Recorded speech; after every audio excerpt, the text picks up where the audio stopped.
달아났습니다. 당시 신협에는 직원 2명이 근무하고 있었는데 용의자는 소화기 분말을 뿌리며 직원들을 위협한 것으로 전해졌습니다.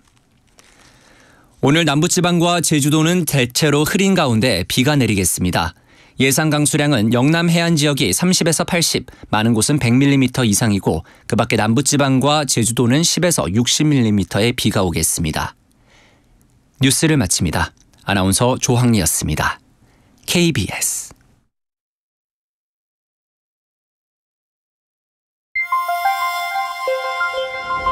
대한민국 중심 채널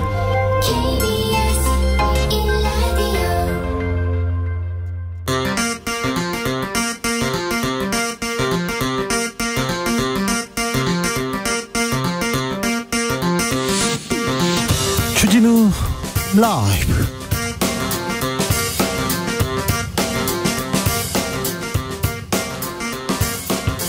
(2023년 8월 18일) 금요일입니다. 안녕하십니까, 주진우입니다. 윤석열 대통령 한미일 정상회의 참석차 미국을 방문했습니다. 우리 시각으로 내일 새벽 한미일 3국 정상이 캠프 데이비드에서 만나게 됩니다. 이번에는 어떤 성과 가져오게 될 것인지 외교통 윤상현 국민의힘 의원과 전망해봅니다.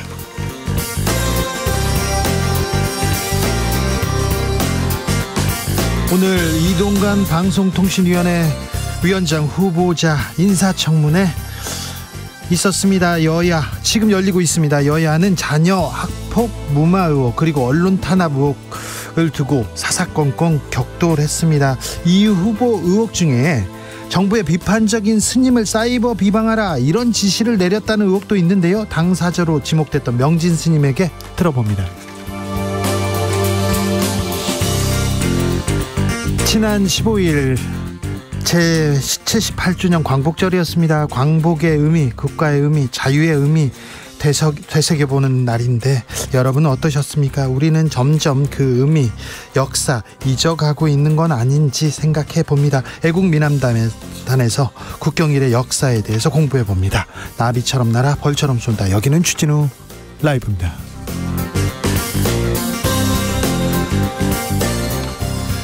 오늘도 자중자애 겸손하고 진정성 있게 여러분과 함께 하겠습니다. 오늘은 쌀의 날이라고 합니다. 쌀에게도 생일이 있네요. 한자 쌀 밑자가 이 팔자 이렇게 비슷하잖아요. 그리고 그 농부의 손길이 88번 필요하다고 해서 8월 18일을 쌀의 날로 정했다고 합니다. 네. 농부의 마음에 대해서 한번 얘기해 볼까요? 여러분께서는 어떤 농사 짓고 있습니까? 어떤 농사 짓고 싶습니까? 자식 농사 지었는데요. 네, 힘들어요. 아이고, 그런 얘기도 있고요. 저는 어떤 과일을 좋아합니다. 그래서 과일 농사를 짓고 싶어요. 제 친한 형이 망고를 좋아해가지고 망고 농장을 샀어요. 제주도에다가 크게 망했습니다. 그 섣불리 이거 되는 거 아닙니다. 자, 인생 농사는 어떻고 또 취미 농사는 어떤지요? 자, 여러분께서는 어떤 씨앗을 뿌리고 싶으십니까? 그리고요, 어떤 열매 거두고 싶은지도 주십시오. 농부들에게 감사하다는 격려도 좋습니다. 샵9730 짧은 문자 50원, 긴 문자는 100원이고요. 콩으로 보내시면 무료입니다. 그럼 주진우 라이브 시작합니다.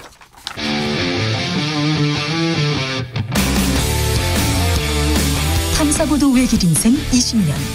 주 기자가 제일 싫어하는 것은?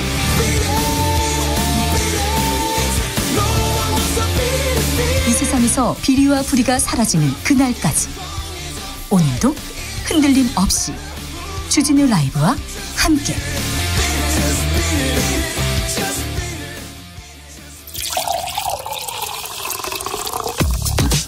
진짜 중요한 뉴스만 쭉 뽑아냈습니다. 주스 정상근 기자, 어서 오세요. 안녕하십니까.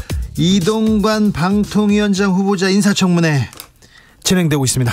네, 이동관 후보자는 오늘 청문회 모두 발언을 통해 가짜뉴스의 확산, 포털 알고리즘의 편향성 등 새로운 형태의 피해로부터 이용자 보호를 강화해야 할 필요성이 어느 때보다 높다라고 말했습니다. 하지만 자녀의 학폭 문제 주요 쟁점입니다. 네, 이동관 후보자는 당시 피해자들의 진술서에 대해 언론 보도를 통해 뒤늦게 확인했다라며 아들에게 물었더니 상당 부분 사실이 아니라고 한다라고 말했습니다. 또한 솔직히 학폭 현장을 본 사람은 아무도 없고 CCTV가 있는 것도 아니라면서 피해 학생이 다른 사례를 껴서 썼다고도 했고 본인도 가해를 했는데 그건 기록을 안 했다고 했다라고 주장했습니다. 부인하는 건가요? 이동관 후보자는 장경태 민주당 의원의 질의에는 일부 학폭이 있었을 것이라면서도 그 내용을 어떻게 다 확인하느냐라고 했고요. 아들도 진지하게 반성하고 있다라고 밝혔습니다. 그리고 학폭 처분 관련해서 김승효 당시 하나고 이사장에게 전화한 사실에 대해서는 학교 안에 본인이 아는 유일한 분이라며 어떻게 된 일이냐고 물어본 것이다라고 말했습니다. 어떻게 된 거냐고 물어봤다. 네. 일부 학폭이 있었겠죠. 이렇게 어떻게 다 확인하느냐 이렇게 얘기하는데 가해자의 아버지인데요. 네. 잘한 건 아니지 않습니까? 피해자한테 상처를 줬지 않습니까? 그런데 뭐 그런 일이 있었을 수도 이런 식으로 얘기한다는 것은 또 국민들은 어떻게 받아들일지. 그런데 하나고등학교 담임교사한테 이동관 후보자 배우자가 생기부 수정해달라 수차례 요구했다는 주장이 제기되기도 했습니다. 네, MBC는 이동관 후보자 아들의 1학년 담임을 맡았던 교사가 과거 이동관 후보자의 부인이 몇 차례 전화해서 지각 기록 등을 수정해 줄 것을 요구했다라는 증언을 했다고 보도했습니다. 이동관 후보자 아들이 아침 등교 시간에 자주 늦어서 지각이 잦다라는 사실을 생활기록부에 기재를 했는데 그 기록을 삭제해달라고 했다라는 주장입니다. 정권의 우호적인 언론인한테는 직접 전화를 해서 이명박 전 대통령 바꿔줬다 이런 의혹에 대해서는 인정했어요. 네, 이동관 후보자는 이른바 VIP 격려 대상 언론인 선정 문건을 두고 당시 이명박 대통령에게 격려 전화하는 게 어떠냐 하면서 직접 전화를 바꿔준 적이 있다라고 시인했습니다. 네, 앞서 KBS는 이동관 후보자가 청와대 대변인으로 재직하던 시절 친정부 성향의 우호적 기사를 쓴 언론에 대통령이 직접 격려 전화를 하도록 했다고 보도를 한 바 있습니다. 이동관 후보자 첫 번째로 KBS가 많은 변화가 있을 것 같다는 그런 생각이 듭니다. 네, 이동관 후보자는 KBS를 두고 밑빠진 독에 물을 부을 수 없다라면서 정파적 보도를 일방적으로 쏟아내는 시스템을 먼저 교정한 후 필요하다면 지원도 강구할 수 있다라고 말했습니다. 네. 사퇴 의향이 있느냐는 물음에 점심 먹으면서 생각해 보겠다 얘기하고요. 점심 식사를 하러 나오면서 여당 의원한테 이런 얘기 감사합니다. 엄호 사격 세게 해주셔서 이렇게 얘기하시더라고요. 자, 이 태도는 어떻게 봐야 될지. 증인이 한 명도 없습니다. 오늘 청문회. 네, 증인 합의가 안 됐습니다. 합의가 안 돼서 증인이 한 명도 없는 청문회. 이 청문회 이 무용론은 계속되는데 여러분께서는 어떻게 보셨는지. 네, 청문회는 오늘 밤까지 계속될 것으로 보입니다. 윤석열 대통령 미국 현지에 도착했습니다. 네, 한미일 정상회담 참석차 어제 오후 출국한 윤석열 대통령이 현지 시간으로 17일 미국 워싱턴 DC에 도착했습니다. 윤석열 대통령은 현지 시간으로 18일 아침 캠프 데이비드로 이동해서 한미일 정상회의를 가진 뒤 3국 정상 오찬 공동 기자회견 등의 일정을 소화할 예정입니다. 자, 한미일 정상회의가 열립니다. 근데 한일 정상회담, 한미 정상회담 열릴 때마다 우리가 보따리를 계속 이렇게 풀어준다 이렇게 생각하시는 분들 많았을 텐데 그런 느낌 들었잖아요. 이번에는 어떤 성과 들고 오실지 잠시 후에 윤상현 의원에게 물어보겠습니다. 오늘은 고 김대중 대통령 서거 14주기 맞이했습니다. 네, 오늘 국립서울현충원에서 고 김대중 전 대통령 서거 14주기 추도식이 열렸습니다. 김진표 국회의장과 국민의힘 김기현 대표, 민주당 이재명 대표 등 정치권 인사들이 출동했습니다. 특히 박지만, 노재헌, 김현철, 노건호 씨 등 전직 대통령의 아들들이 함께 참석해서 눈길을 끌었습니다. 네. 김기현 대표는 추모사를 통해 김대중 전 대통령은 공과 사를 구분하는 모범을 보여 국익과 국민 통합을 위해 과거의 어떤 악연도 다 추월하는 결단을 보여줬다라고 평가했고요. 이재명 민주당 대표는 혹독한 고난도 인내하며 투쟁하신 강철 같은 의지를 되새기고 정권 퇴행에 정면으로 맞서겠다라고 밝혔습니다. 정찬민 의원이 결국 의원직 상실했습니다. 네, 용인시장 재직 당시 부동산 개발업체에 인허가 편의를 제공하고 3자를 통해 뇌물을 챙긴 혐의로 기소된 국민의힘 정찬민 의원이 징역형을 대법원에서 확정받았습니다. 징역 7년에 벌금 5억, 부동산 일부에 대한 몰수 명령도 나왔습니다. 네. 이로써 정찬민 의원은 의원직을 상실했습니다. 정찬민 의원은 지난 2016년에서 2017년 용인시 타운하우스 개발업자에게 인허가 편의를 제공했고요. 사업 부지 내 토지 4개 필지를 친형과 지인들이 시세보다 약 2억 9,600만 원 싼 가격에 취득했습니다. 뇌물이죠. 네, 이 업자는 해당 토지의 취등록세도 대신 납부했는데요. 검찰이 산정한 뇌물수수액은 3억 5,200만 원입니다. 이 땅 개발업자가 이 땅 싸게 줄게요. 그리고 돈도 주고 사주고 이게 세금도 대납해주고 그러면서 거기에 도장 찍어주고 전형적인 뇌물입니다. 정찬민 의원 의원직 상실했습니다. 구속되고 뭐 재판받은 지 오래됐는데 이 기간 동안에도 세비 꼬박꼬박 챙겨서 따뜻하게 계셨어요. 구속됐습니다. 은행 강도가 등장했습니다. 네, 대전 지역의 한 신용협동조합에서 강도 사건이 발생했습니다. 오늘 오후 12시 30분쯤 이 대전 서구의 한 신협에 헬멧을 쓴 남성이 침입해서 직원을 위협하고 현금을 빼앗아 달아난 사건입니다. 경찰은 현재 용의자의 뒤를 쫓고 있는 것으로 전해졌습니다. 서울 도심 한복판에서 대낮에 여성이 성폭행 당하고 중태에 빠졌습니다. 네, 이 서울 신림동 등산로 성폭행범 30살 최모 씨가 경찰 진술에서 범행 동기에 대해 강간을 하고 싶어서 범행을 했고 너클을 손에 끼우고 폭행했다라는 진술을 했다고 합니다. 너클 두 개는 현장에서 수거가 됐고요. 이 피해자는 병원에 이송됐고 위독한 상태로 전해지고 있습니다. 최 씨는 어제 오전 이 신림동의 한 공원과 연결된 야산의 등산로에서 피해자를 폭행하고 성폭행한 혐의로 범행 현장에서 체포가 됐습니다. 흉기 난동 사건이 계속됩니다. 협박범도 계속 늘어나고 있습니다. 은행 강도까지 등장했습니다. 검사가 대통령입니다. 그런데 왜 이렇게 치안이 불안하죠? 이렇게 생각하는 분들 많습니다. 왜 그럴까요? 좀 경찰이 좀 나서야 되는데 경찰이 뭐 하고 계십니까? 치안이 불안하다뇨. 우리나라가 안전한 나라다. 외국인도 다 이렇게 인정하는 나라인데 왜 갑자기 치안이 불안해졌는지 저만 불안한 게 아닌데 이런 뉴스가 왜 이렇게 쏟아지죠? 이런 부분에 대해서도 좀 세심히 좀 챙겨주십시오. 경찰청 그리고 검찰청 그리고 그다음에 행정안전부 뭐 하고 계신지.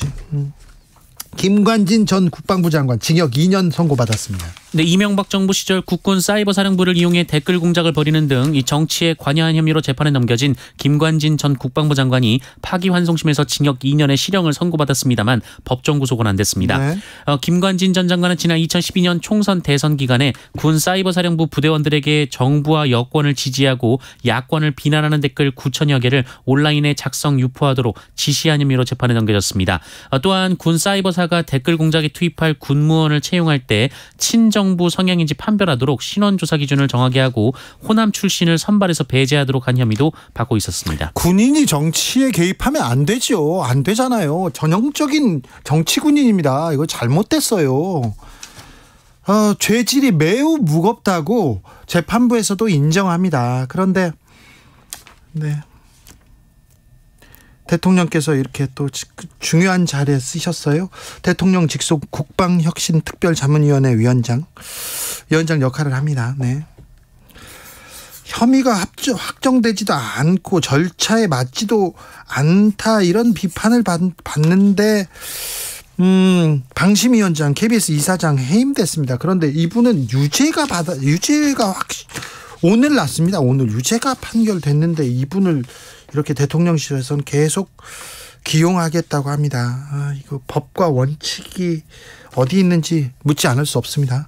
삼성이 전경련 복귀 절차를 밟고 있습니다. 네, 삼성준법감시위원회가 오늘 삼성이 전국경제인연합회에 다시 가입한다면 정경유착이 벌어질 경우 즉시 탈퇴할 것을 권고했습니다. 정경유착이 벌어지면 탈퇴한다 이 얘기를 하시네요. 그러면 그냥 가입하겠다는 거죠. 국정농단, 보수단체, 관제데모, 폭식투쟁 그리고 전경련 이렇게 떠오르는데요. 자, 보수단체, 관제데모 또 전경련 이런 단체들이 다시 되살아나고 있습니다. 주스 정상근 기자 함께했습니다. 감사합니다. 고맙습니다. 어떤 농사를 짓고 싶으세요? 이렇게 물어봤더니 서원준님께서 로또 농사요. 근데 수확이 없어요. 없다니까요. 이거 확률적으로 이게 뿌린 만큼 거두는 이거는 아닌 것 같은데 로또는 그야말로 로또 아닙니까? 그냥 여행 그냥 운을 이렇게 한번 시험해 보는 거예요. 7718님 저는 30년 돌싱입니다. 네. 이제 노을을 함께할 사랑의 씨앗을 심고 싶은데 마음대로 잘 안 됩니다. 아이고 이거 이 농사 잘 됐으면 합니다. 7718님 제가 기도하겠습니다. 어떻게 사랑의 큐피트를 이쪽으로 보내야 되는데. 유민정님 공직자 후보님들 자식 농사 쉽지 않은가 봐요. 그러게요. 공직자 후보 오늘 인사청문회를 보는데 좀 네, 위원장도 그렇고 후보자도 그렇고 자식 농사가 쉽지 않는가 봐요. 박상우님 농사 짓는 친구가 추수를 했다면서 쌀을 보냈습니다. 한 번도 일손을 거들어주지 않고 받아먹기만 하는 것 같아서 언제 시간 나서 주말에 좀 술이라도 한 잔 사야겠네요. 아 사야죠. 네 사세요. 네 7865님 저는 충남 금산에서 부추 아니군요. 금산 추부에서 깻잎 하우스 하는데요. 지금 쪽파 좀 심으려고 하는데 너무 더워요. 힘들어요. 시원한 아이스 아메리카노 한 잔 간절합니다. 아 쪽파, 네, 파김치. 아이고 좋아라. 네, 더운데 좀 쉬엄쉬엄 하십시오. 주진우 라이브.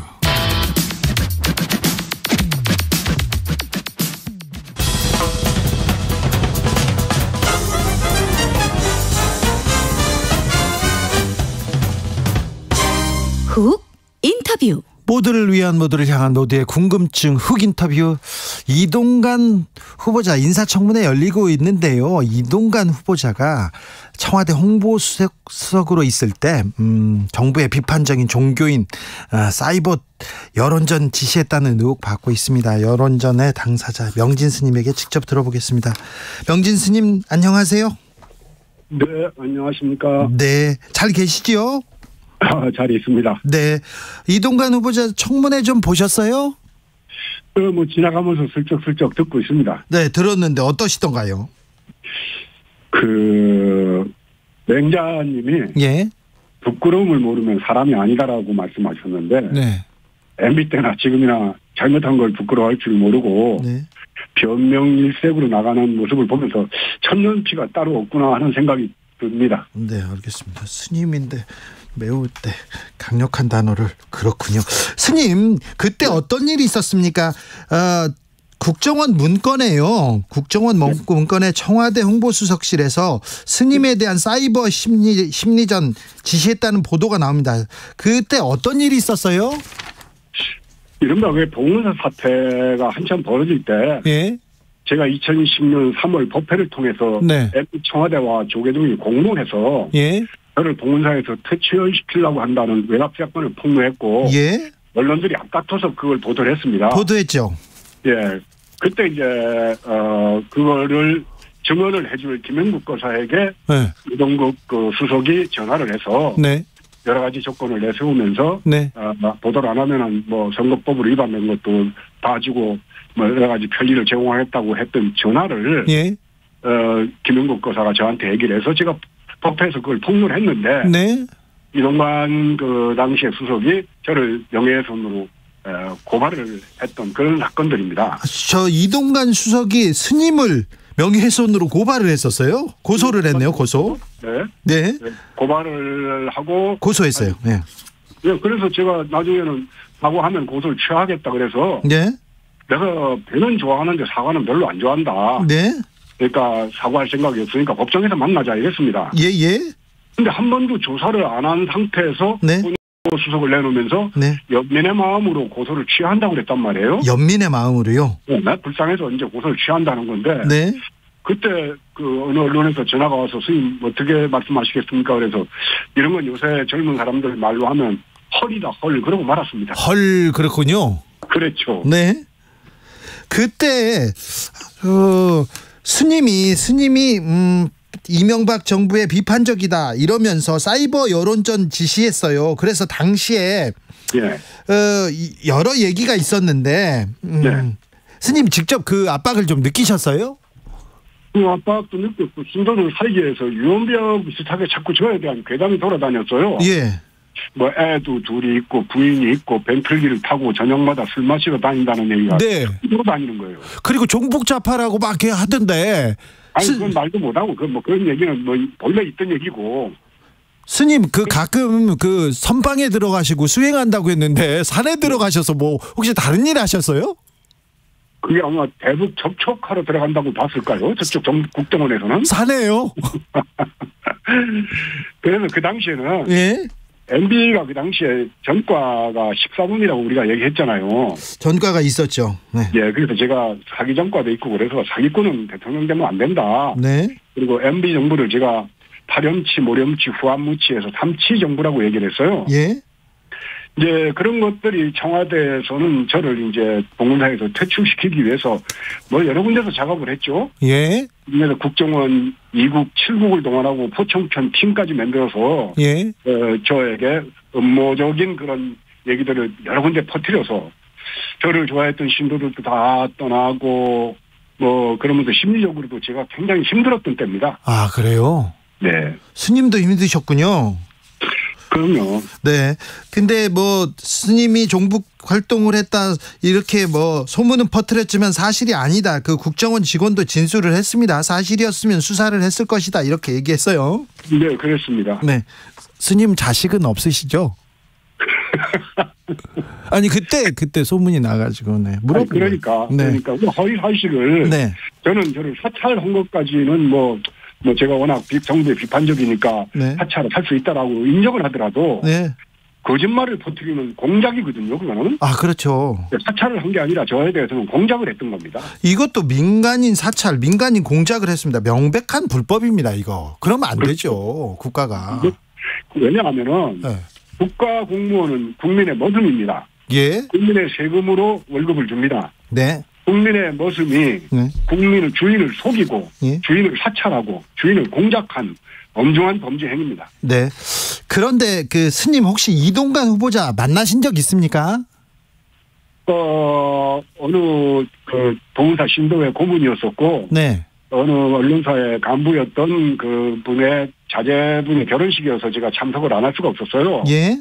그래서 에스컬레이터를 타고 올라가는데 네. 에스컬레이터를 타고 내려오다가 낯이 좀 익은 사람인데 이렇게 국복 인사를 해요. 예.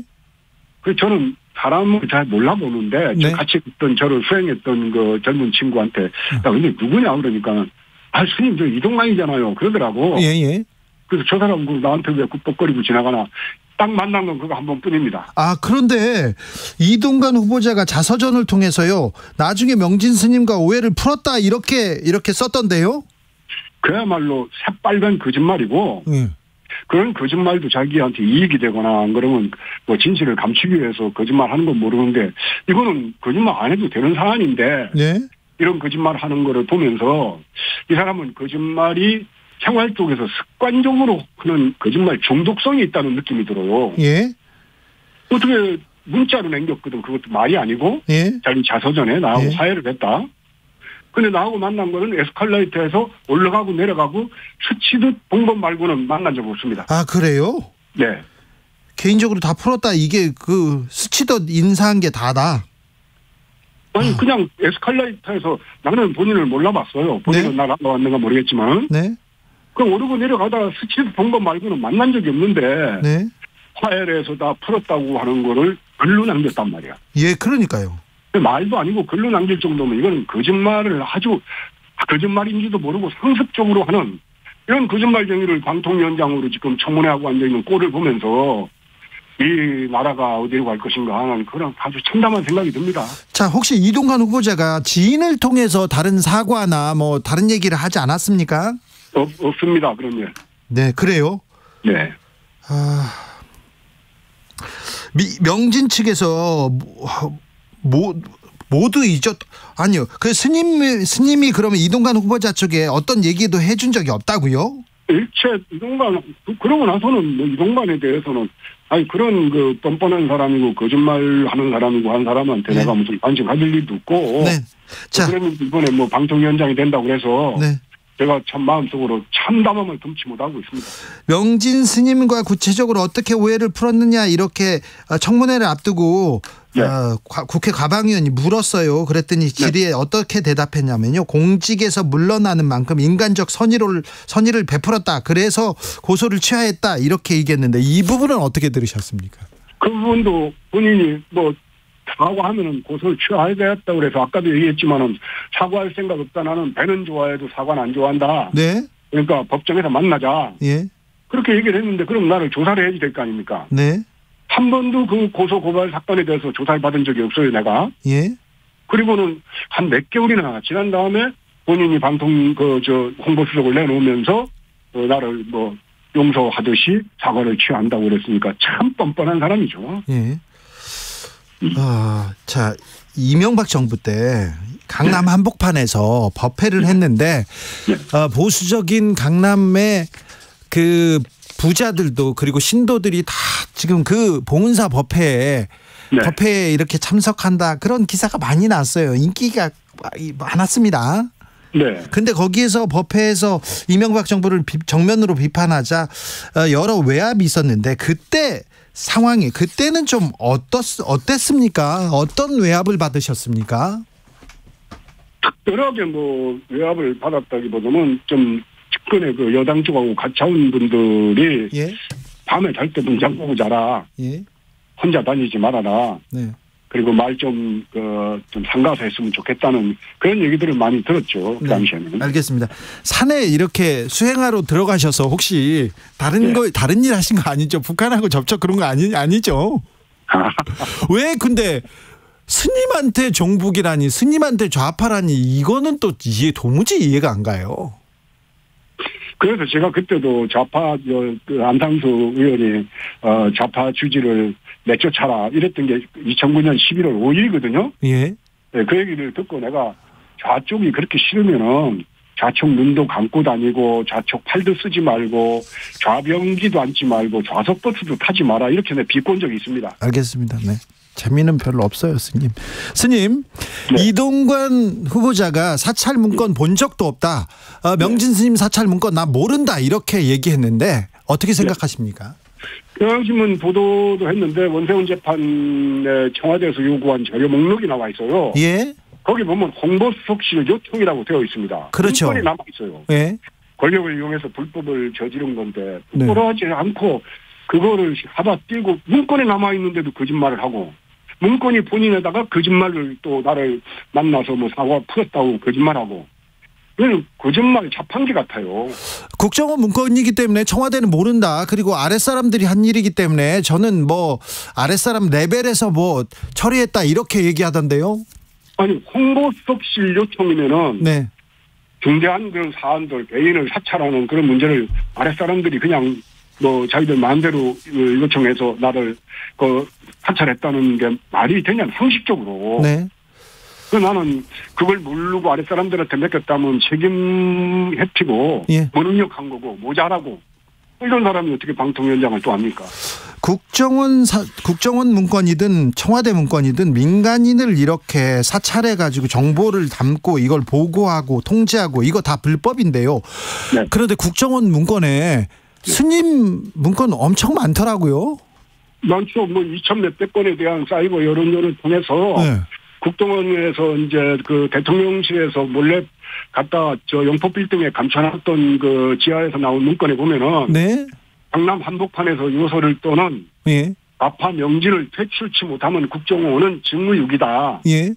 이런 내용까지 나와 있죠. 그렇죠. 네. 왜 그렇게 스님을 무서워했을까요? 뭐 제가 바른말을 좀 직설적으로 했기 때문에 정권 차원에서는 굉장히 부담스러웠을 거라고 생각을 합니다. 네, 그렇습니까? 그러면서 뭐 제가 청와대가 우범지대다. 전부 다 대포폰 쓰고 뭐 그 무슨 논문 표절, 부동산 투기, 세금 포탈, 병역 기피 뭐 이런 게 안 들어간 사람이 그 당시에 장관이나 수석 중에 거기에 안 걸린 사람이 거의 없었어요. 그래서 청와대는 우범지대니까 18세 이하의 청소년은 그 근처 가면 안 된다라고 제가 법회 때 얘기를 한번 한 적이 있었죠. 네. 국정원 문건이든 청와대 문건이든 민간인을 상대로 스님을 상대로 또 일반인을 상대로 이런 보고서가 만들어지면 안 되는데요. 이건 정상적이진 않지 않습니까? 권력을 이용해서 그런 짓을 했단 말이에요. 국민을. 근데 그거를 다시 부끄러워하지 않고 공직에 탐을 내민다는 게 좀 추접스럽기도 하고 아마 처벌을 받을 겁니다. 아이고, 네. 불교 용어로 좀 해주시지. 뭐 좀 불교 용어로 보면 이제 수호지심이라고. 네. 나와 타인의 불의를 부끄러워하고 미워하는 마음이 없으면은 그 인간이 아니라고 맹장님이 말씀하셨고, 네네. 뭐 측은지심도 있어야 되고 타인의 고통에 대한 공감 능력도 있어야 되는데 네. 윤석열 정권은 그 이태원 참사나 그 청주의 오송에서 일어났던 그런 그 수해 때 참사나 이런 데에 대한 그 고통, 그분들의 아픔에 대해서 공감 능력이 전혀 없다고 보거든요. 네. 또 사양지심도 있어요. 적절하게 베풀고 뭐 이렇게 사람들한테 예의를 갖추는 사양지심도 있어야 되는데, 네. 이 내가 수호지심, 측은지심, 사양지심과 또 옳고 그르고 나가고 들어올 자리를 아는 시비지심도 있어야 되는데, 네. 이런 마음이 없는 사람들이 국가를 동양하고 운영하는 책임을 맡았다는 것이 네. 대한민국의 건국 이후에 최고의 비극적인 그런 정권이 될 거라고 저는 봅니다. 알겠습니다.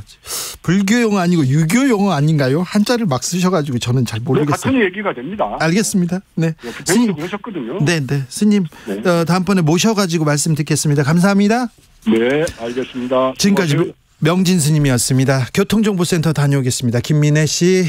네, 이 시각 교통정보입니다. 금요일 퇴근 정체가 일찍부터 시작이 되면서 고속도로 이동량 곳곳으로 많습니다. 먼저 서해안고속도로 서울 쪽으로 서해대교 부근 1차로에서 사고나 처리하면서 송악 나들목까지 4km 정체 이어지고 있고요. 광주 원주고속도로 광주 방향으로는 곤지암 3터널 입구 부근 1차로에서 사고나 처리하면서 1차로가 막혀 있습니다. 차로 변경에 주의하셔야겠습니다.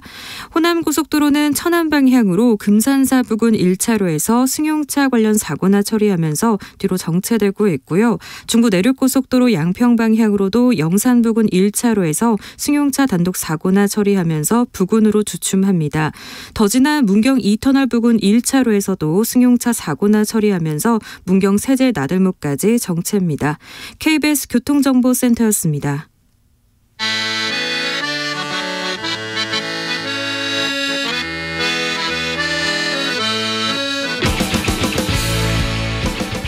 역사를 잊은 민족에게 미래는 없다. 역사에서 배우고 미래를 열어가겠습니다. 애국심으로 미래를 여는 남자들, 애국미남단. 애국미남단 1호 역사학자 전우영 교수 모셨습니다. 어서 오세요. 네, 안녕하세요. 네, 교수님, 광복절이었습니다. 네. 광복절 어떻게 보내셨습니까? 조금 암담했어요. 아, 그래요? 대통령 그 경축사를 듣고서 네. 우리 헌정사 78년간, 그러니까 이제 광복이 78년 동안에 역사상 없었던 좀 경축사를 말씀하셔가지고. 아, 그렇죠. 좀 말씀 저로서는 좀 암담했습니다. 박근혜 전 대통령의 경축사가 기억에 납니다. 이명박 전 대통령의 경축사도 기억에 남습니다. 그런데 이번에 윤석열 대통령의 경축사에는 역사, 과거 이런 부분은 거의 빠져 있었습니다. 그러니까 기본적으로 광복절이 갖는 좀 무게 또는 의미 때문에 우리 이제 이승만 대통령 때부터 시작됩니다만은 역대 광복절 경축사 또는 기념사를 보면 크게 세 가지 내용을 담아요. 네. 이제 과거, 현재, 미래를 여기 담는데, 과거로서는 순국선열에 대한 감사, 예. 그리고 일본의 좀 미흡한 과거사 청산에 대한 좀 비판, 이게 이제 하나의 좀 단락을 구성하고, 두 번째로는 그 이후에 우리가 이제 이루어온 좀 역사적 또는 경제적 또는 뭐 국가적 성취에 대한 자부심 표현. 뭐 때로는 이제 거기에 자기 시대, 자기 정권의 치적을 담기도 하죠. 그리고 세 번째로는 이게 이제 헌법적 책무죠. 조국의 평화적 통일이라는 사명에 입각하여 이렇게 돼 있잖아요. 우리 헌법 전문에. 네. 그래서 우리 미래, 그러니까 평화든 통일이든 우리 미래에 대한 전망 이런 걸 이제 담게 마련인데. 네. 통일에 관한 이야기 또는 이제 남북 간 평화 공존에 관한 이야기는 빼놓으셨고, 그 다음에 일본의 미흡한 과거사 청산 문제에 대한 지적도 빠졌고, 거꾸로 이제 국내의 대립 그것도 좀 별로 이렇게 근거가 있다고 생각되지 않는 뭐 이제 민주 진보 인권 운동가로 위장한 이제 공산 전체주의 이 세력이라고 하는 것에 대한 좀 공격을 좀 많이 할애하셨고. 네, 지난번에 이어서 공산 전체주의가 나왔는데요. 공산 전체주의라는 단어는 또 좀 생소합니다. 그건 아마 지구상에 없는 단어를 새로 만든 것 같아요. 만드신 것 같은데 이것도 누가 뭐 만들었겠죠. 만들었는데 그동안에 뭐 종북조합하니 뭐 이제 이런 식으로 표현을 하던 그런 것들을 좀 이제 너무 많이 있어서 식생해서 새로운 표현을 만들었는지 모르겠습니다만은 보통 전체주의 그러면 파시즘을 얘기하고 네. 공산주의는 그 자체로 또 별도의 전체주의적 속성이 있다고 해서 그걸 넘어가는 거거든요. 그러니까 자유민주주의란 말을 많이 쓰셔서 민주주의의 자유가 기본적인 속성으로 들어가 있는 것이고 공산주의의 전체주의가 기본적으로 들어가 있는 것인데 그런 식으로 굳이 분리했나 싶은 생각도 들었습니다. 네. 국경일의 역사에 대해서 조금 공부해 보겠습니다. 국경일 언제부터 우리나라에서 국경일을 정해서 이렇게 기념하기 시작했습니까? 그러니까 이제 국경일 너무나 익숙해서 네. 이제 우리가 그냥 옛날부터 있었겠거니 하는데 네. 사실은 이게 근대의 산물이에요. 근대 그렇죠. 국민국가가 형성이 될 때 네. 국경일 제정이 이른바 국민국가 형성의 하나의 이제 지표가 되는 거죠. 네. 그러니까 우리나라에서는 1897년 1월 15일 예. 그날이 이제 고종이 즉위한 날이었어요. 네. 즉위 기념일이었어요. 네. 그날을 경흥절이라고 정해서 예. 1월 11일자 관보에 고시한 게 국경일 관련 첫 번째 기록입니다. 네. 근데 제1회 국경일 첫 번째 국경일을 어떻게 지냈냐 하면 관보에 정했을 뿐이고 앞선 이제 국경일의 행동 준칙이라든가 행동 지침이라든가 쉰다 그런 거 없죠. 이런 게 전혀 없으니까 그럼요. 사람들은 이제 그냥 뭐 그게 뭔가 그냥 그렇게 하고 있었는데 네. 이제 그날 그 인천항에 정박해 있던 영국 군함에서 예포를 쏴요. 그게 국경일 기념 행사인데 네. 그러고 났더니 이제 독립신문에 그런 기사가 실립니다. 네. 우리 저 대군주 폐하의 즉위기념일 국경일 처음 맞는 국경일인데 그 외국 사람들은 네. 이렇게 예포도 쏘고 하면서 축하하는데 네. 정작 우리 좀 백성들은 국경일이 뭔지도 모르고 아무것도 안 하고 있다. 네. 이런 이제 내부 비판 기사가 나오죠. 예. 처음 제정된 국경일이 경흥절이라는 이름이었고요. 그해 10월에 고종이 황제로 즉위하면서 나라 이름을 대한제국으로 바꿉니다. 대한제국을 선포하게 되고 대한제국을 선포하면서 국경일 몇 개를 더 이제 지정을 해요. 네. 하나가 고종의 생일 만수성절이라고 했고요. 황태자의 생일 천추경절이라고 했고요. 예. 그다음에 태조 이성계가 건국한 날, 이날을 개국기원절. 네. 그리고 고종이 대한제국을 선포한 날, 이날을 개천기원절 이렇게 예. 해서 이제 5개의 국경일이 생기죠. 그래요. 예, 국경일이 생기고 지금하고는 전혀 달랐네요. 예. 이제 국경일이라고 하는 거죠. 전체가 이른바 국가 탄생의 서사와 관련된 거거든요. 네, 전부 네. 탄생과 관련된 거 이따가 말씀드리겠습니다만은. 네. 그리고 국경일과 관련된 이제 의례라든가 이런 것들을 만들어야 하니까.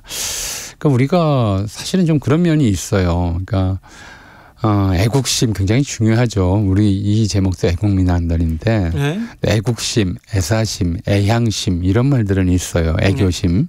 근데 뭐 애가심, 애자심, 애부심 이런 말은 없어요. 네.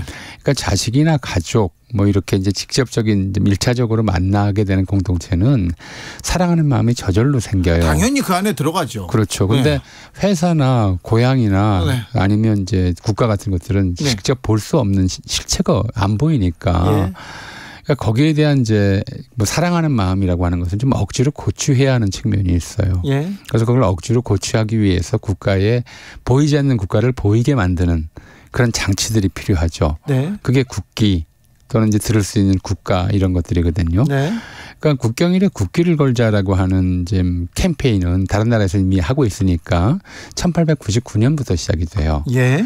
근데 국기가 뭐 좀 정해진 서식도 사실은 그 양식도 별로 없었고 그 당시만 해도 그때 국기가 통일돼 있었습니까? 그러니까 통일이 안 돼 있어서 네. 이제 외국에서 물어와요. 당신네들 국기 사이즈는 어떻게 되는 겁니까? 네. 이렇게 물어와서 이제 당시에 그 주로 이제 그 국기는 처음에는 어디서 관리를 했냐면은 관선사라고 해가지고 네. 선박 관리하는 그 관서에서 관리를 했어요. 왜냐하면 외국에 대해서 우리를 좀 표시하는 것이고 처음에는 그렇게 생각을 했거든요. 네. 그러니까 선박에나 다른 것이다. 네. 일반인들이 뭐 국기를 뭐하러 다냐 이렇게 생각을 했다가 89년도 국경일부터 이제 국기 양식을 통일했다기보다는 이게 어느 나라나 사실 그런 면이 있어요. 네. 이제 정부 관련 회사에서 네. 그러니까 좀 정부 고관이 운영하는 회사에서 국기 제작을 독점해요. 네. 그리고 그걸 팔아먹는 거죠. 네. 국기 회사들의 농간이 좀 거기에 끼어 있었어요. 예를 들어 대표적으로 지난 정권에도 그런 좀 농간이 있었어요. 미국에서 이제 미국 성조기가 가장 대대적으로 확산한 것이 1892년 콜럼버스 아메리카 대륙 발견 400주년 기념 때였어요. 네. 그날도 미국의 국경 콜럼버스 데이라고 해서 미국의 국경일인데 네. 그때 처음으로 국기 축제라고 하는 것이 만들어졌고 예. 국기가 엄청나게 팔렸죠. 네. 그걸 만든 것이 이제 국기 회사들의 농간이었었는데 근데 그게 국기가 확산하는 굉장히 중요한 계기가 된 거죠. 그렇죠. 우리도 1899년에 지금 저도 자료를 찾아봤는데 결국 이름은 못 찾았어요. 모 대관이 운영하는 국기 회사에서 국기를 이제 시전 상인들한테 다 팔아서 네. 강매를 한 거죠. 강매를 해서 그 무렵에 있는 사진들을 보면 이제 서울 시전거리나 남대문 상가거리에 집집마다 태극기가 걸려 있는 장면이 나와 있어요. 네. 이렇게 이제 국경이라는 국기를 건다라는 관행이 만들어졌던 거죠. 몇 대 정권 전 정권 때인데요. 서울 시내에 큰 국기를 걸고 그리고 집집마다 국기 걸자 막 그런 운동이 막 벌어졌어요. 예. 광고도 그렇고 나중에 보니까 관계자가 하는 회사더라고요. 그렇죠. 네. 그건 뭐 이제 늘 있었던 일이고 1900년에 얼마나 웃기는 일이 있었냐면 네. 이제 시전 상인들한테 국기를 다 팔아먹고 나니까 네. 이제 그 국기를 그 다음에 또 쓸 수 있잖아요. 네.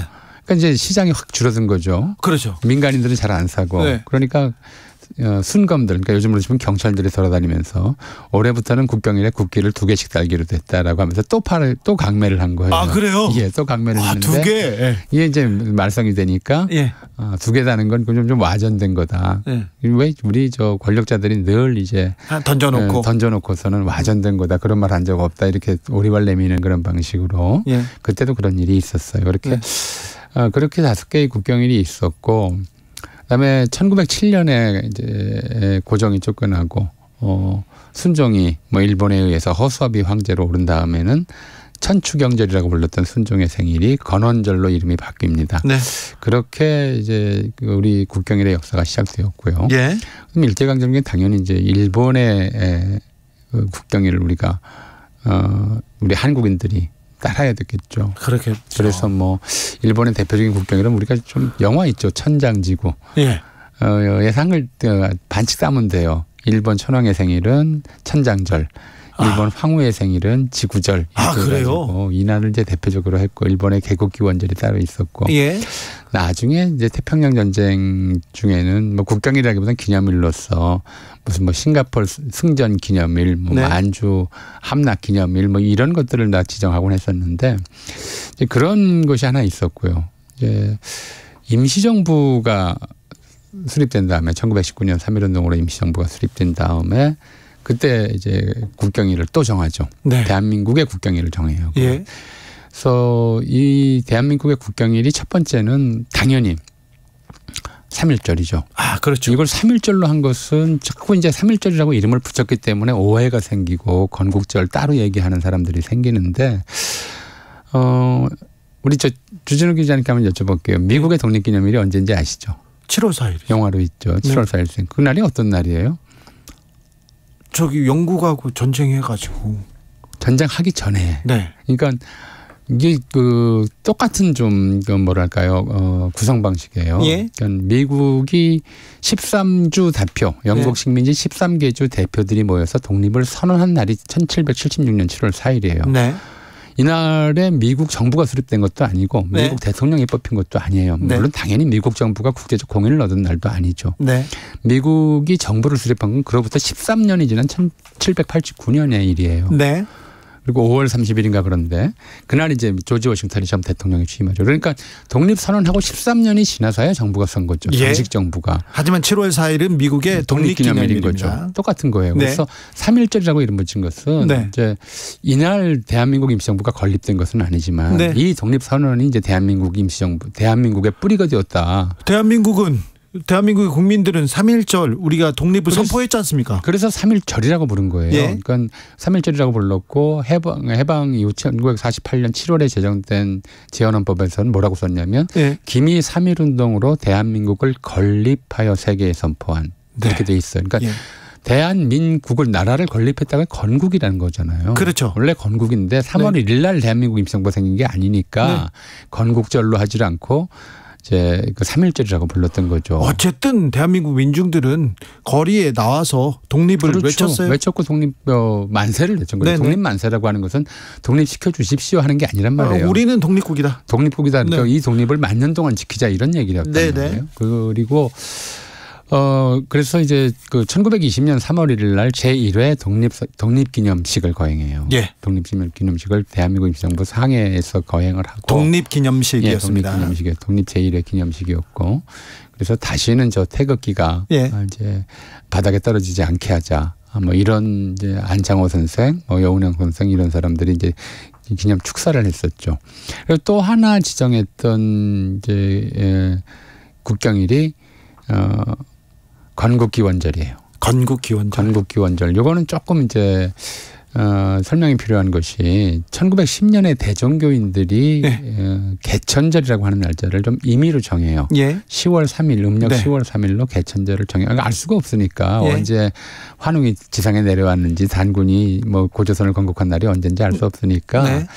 임의로 10월 상달을 뭐 고구려에서부터 좀 많이 좀 높이 평가했다라고 하는 것, 많이 그 축일로 썼다는 것, 그리고 한국인들이 대체로 삼자를 좋아한다는 것, 이걸 좀 결합을 해서 10월 3일을 개천절로 정하죠. 그래서 10월 3일이 예, 개천절이군요. 그렇게 정하고 나서 임시정부에 대종교 인사들이 많이 들어가니까 네. 개천절로 하지 않고 건국기원절이라는 이름으로 두 개의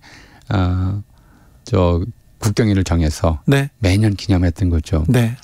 그리고 이 3.1절 기념식은 그 중국에 있는 상해 임시정부뿐만 아니라 근데 미국, 하와이, LA 그리고 멕시코, 뭐 쿠바에 이렇게까지 한국 교민들이 있는 곳에서는 어디서나 국경일로 기념을 해왔어요. 예. 해방되고 이제 정부 수립 이후에 1948년 정부 수립 이후에 1949년 2월에 가서 네.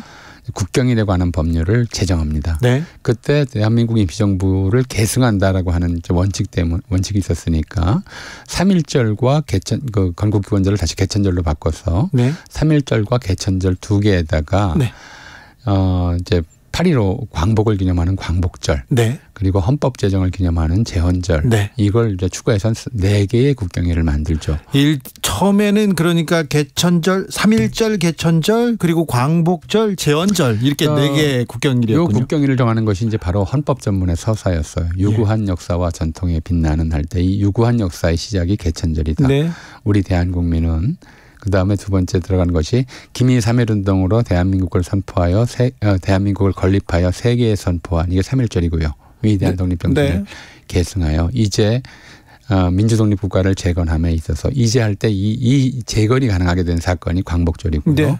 재건 자체를 이제 의미하는 사건이 헌법 제정이다. 네. 그러니까 이게 대한민국이라는 나라가 어떻게 만들어졌는가. 예. 그러니까 유구한 역사, 단군 이래로 독립된 역사를 유지하다가 네. 일본에 의해서 식민지화돼서 암흑기를 보내왔는데 그런 상황에서 3.1운동으로 대한민국을 건립했다. 이 나라를 세웠다. 그리고 그 나라를 이제 재건하는 과정이다. 이렇게 이제 설명을 한 거죠. 네. 그렇게 해서 4대 국경일로 지정을 해왔고 국경일에 대한 이제 기본적인 의례가 첫 번째 집집마다 국기를 개양한다. 예. 그리고 기본적으로 국경일은 이제 대통령이 나와서 기념사 또는 축사를 해야 되는 날이 돼 있는 거죠. 예.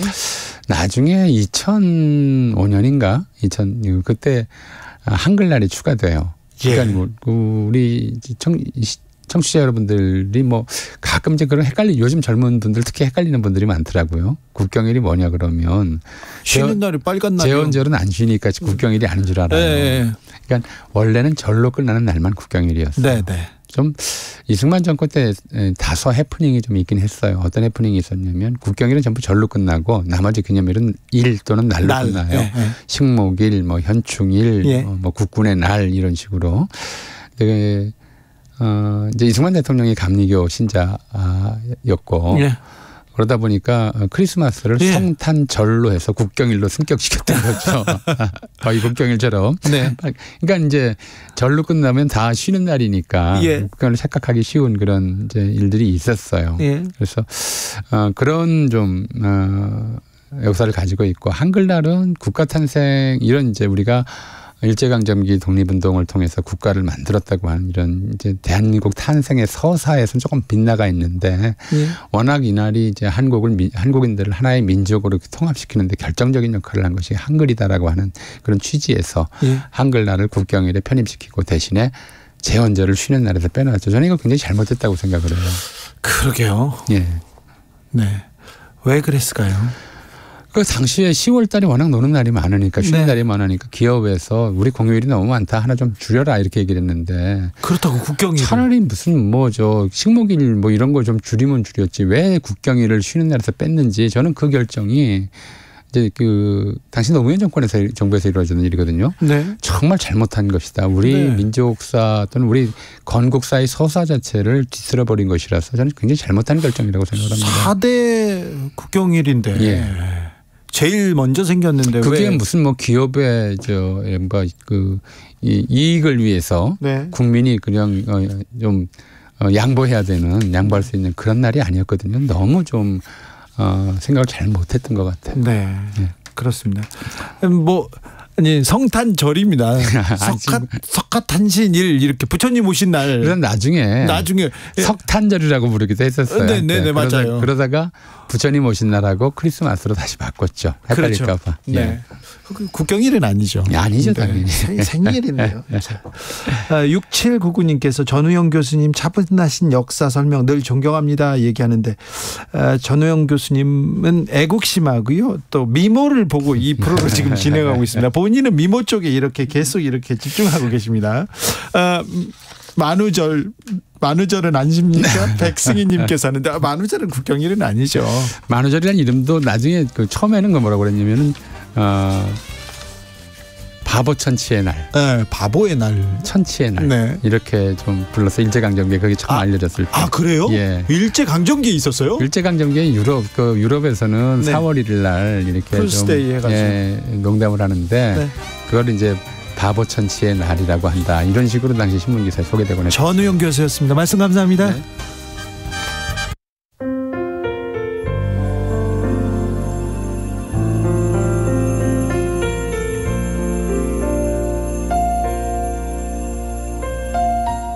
KBS 라디오 연중기획 희망충전 대한민국 547번째 이야기. 안녕하세요. 아나운서 이현주입니다. 외딴 시골. 아빠와 단둘이 사는 찬우는 여름과 겨울이 두렵습니다. 지은 지 30년이 넘어 단열조차 되지 않는 집. 더위와 추위도 고통스럽지만 찬우가 제일 힘든 건 낡고 비위생적인 화장실입니다. 매번 독한 살충제를 잔뜩 뿌리고 나서야 안으로 들어갈 수 있는데요. 그래도 징그러운 벌레보단 살충제 냄새가 낫다고 생각하는 찬우. 아빠는 찬우의 건강이 걱정이지만 땡볕에 칡을 캐고 팔아도 수입은 턱없이 부족한 상황. 아이의 고생을 덜어주지 못해 미안한 마음뿐입니다. 찬우와 아빠가 조금 더 나은 환경에서 생활할 수 있도록 여러분이 관심과 마음을 보내주세요.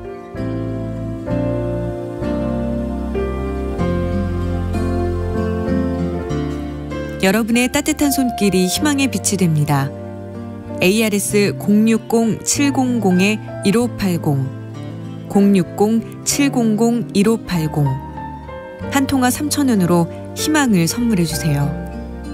KBS 라디오 연중기획 희망충전 대한민국은 초록우산 어린이재단, 인탑스 주식회사 그리고 청취자 여러분과 함께합니다. ARS 060-700-1580 한 통화 3,000원입니다.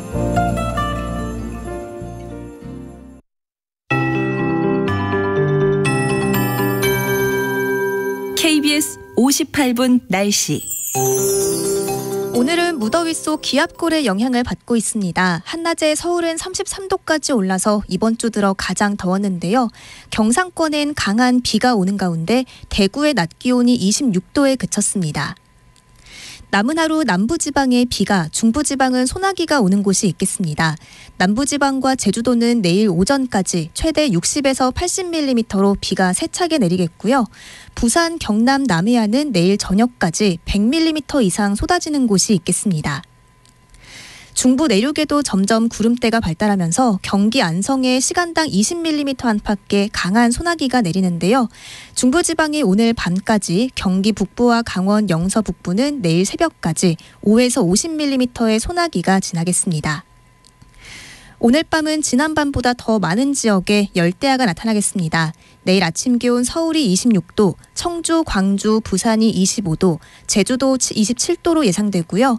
한낮에 서울과 대전, 광주 32도, 춘천 33도, 대구 31도, 강릉이 29도 안팎으로 동해안 지역도 주중보다 더워지겠습니다.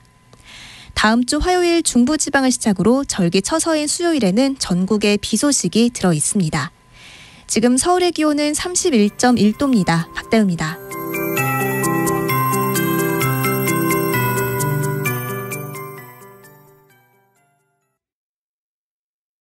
정성을 다하는 국민의 방송 KBS가 6시를 알려드립니다.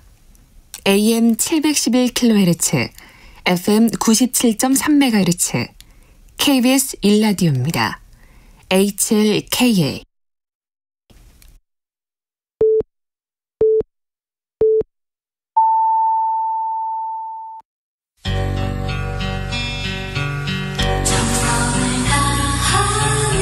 정성을 다하는 국민의 방송 KBS 주진우 라이브. 그냥 그렇다고요. 이 시각 라디오 정보센터 뉴스입니다. 오늘 이동관 방송통신위원장 후보자에 대한 국회 인사청문회에서 이 후보자 자녀의 학교폭력 의혹과 언론장악 의혹 등을 두고 여야가 맞붙었습니다.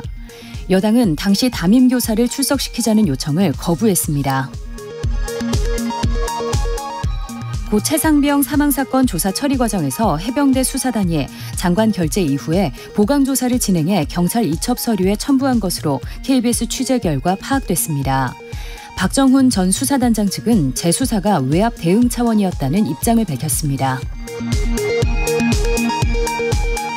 군의 댓글 공작 사건으로 재판에 넘겨진 김관진 전 국방부 장관이 파기환송심에서 징역 2년의 실형을 선고받았지만 법정 구속되진 않았습니다.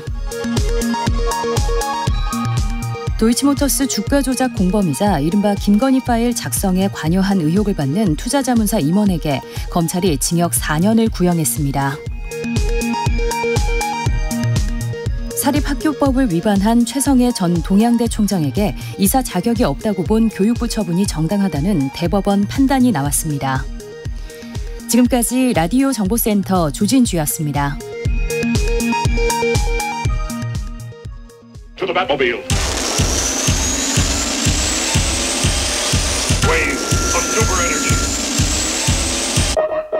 주기자의 1분. 보수 이념 전사의 교육과 육성은 더 이상 늦출 수 없는 과제다. 이동관 방송통신위원장 후보자가 자신의 책 평등의 역습에서 이렇게 썼습니다. 이정문 더불어민주당 의원이 현재도 같은 의견입니까? 이렇게 물었습니다. 그러자 이 후보자, 지금도 생각에 변화가 없다. 정당과 시민단체의 교육훈련을 통한 역량 강화가 필요하다고 밝혔습니다. 보수 이념 전사요? 이동관 후보자님, 진보 보수가 그렇게 중요합니까? 국민이 잘 먹고 잘 사는 것보다 더 중요합니까? 아직도 이렇게 이념 논란입니까? 이동관 후보자님, 언론, 특히 공영방송이 보수 이념을 전파하는 기관이 되는 걸 원하시는 건 아니죠? 기자가 정광훈 목사의 설교를 따라야 하는 건 아니죠? 기사가 조갑재 씨의 논조를 따라야 하는 건 아니죠? 궁금해서 물어봤습니다. 주기자의 1분이었습니다.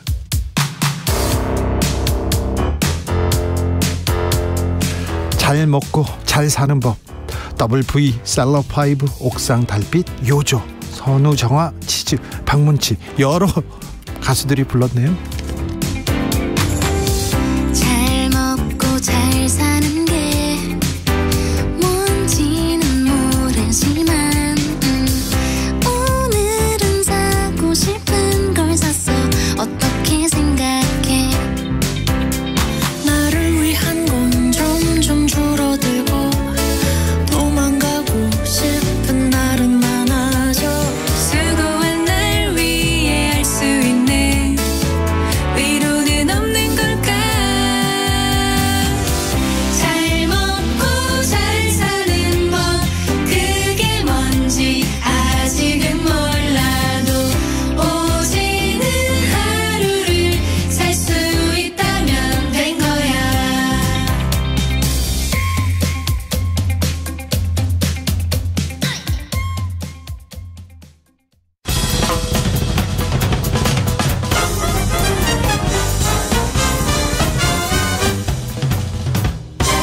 훅 인터뷰. 흑 인터뷰 이어가겠습니다. 한미일 정상회의 참석차 윤석열 대통령 미국 갔습니다.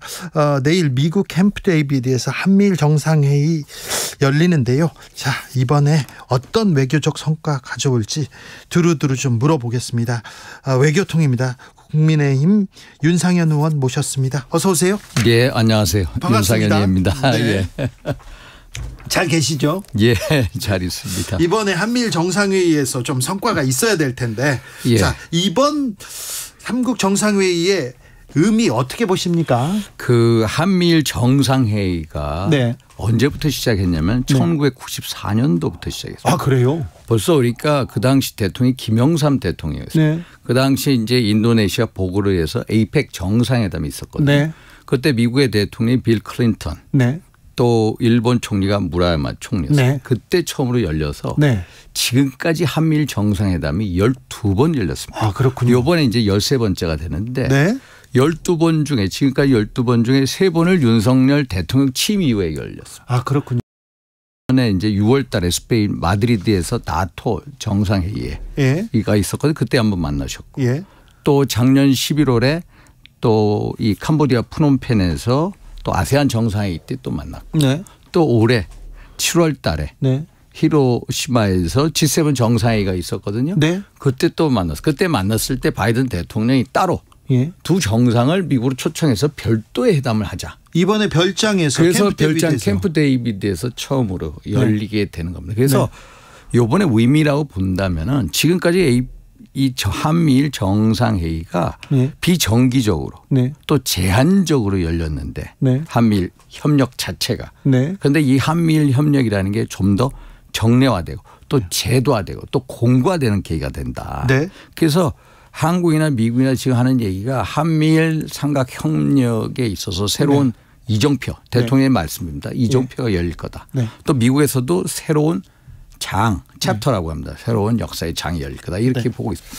한미 관계 공고 해제하죠. 네. 예. 중요하죠. 한일 관계 중요합니다. 예. 그런데 한미일 이렇게 묶이지 않습니까? 한미일 묶이죠. 네. 계속 묶이고 있습니다. 예, 예. 특별히 일본이 군사적으로도 이렇게 묶이는데 이 예. 부분에 대해서는 국민들 걱정합니다. 한미일 군사 협력이라는 게 네. 우리는 과거 일본 군국주의의 어떤 그 경험을 네. 갖고 있지 않습니까? 네. 역사의 경험을 우리는 정말로 뼛속까지 가지고 있습니다. 예. 그래서 일본의 군사 대국화에 대해서 엄청 반대를 하죠. 그렇죠. 걱정이 되죠. 일본이 어떤 헌법 구조에 의해서 네.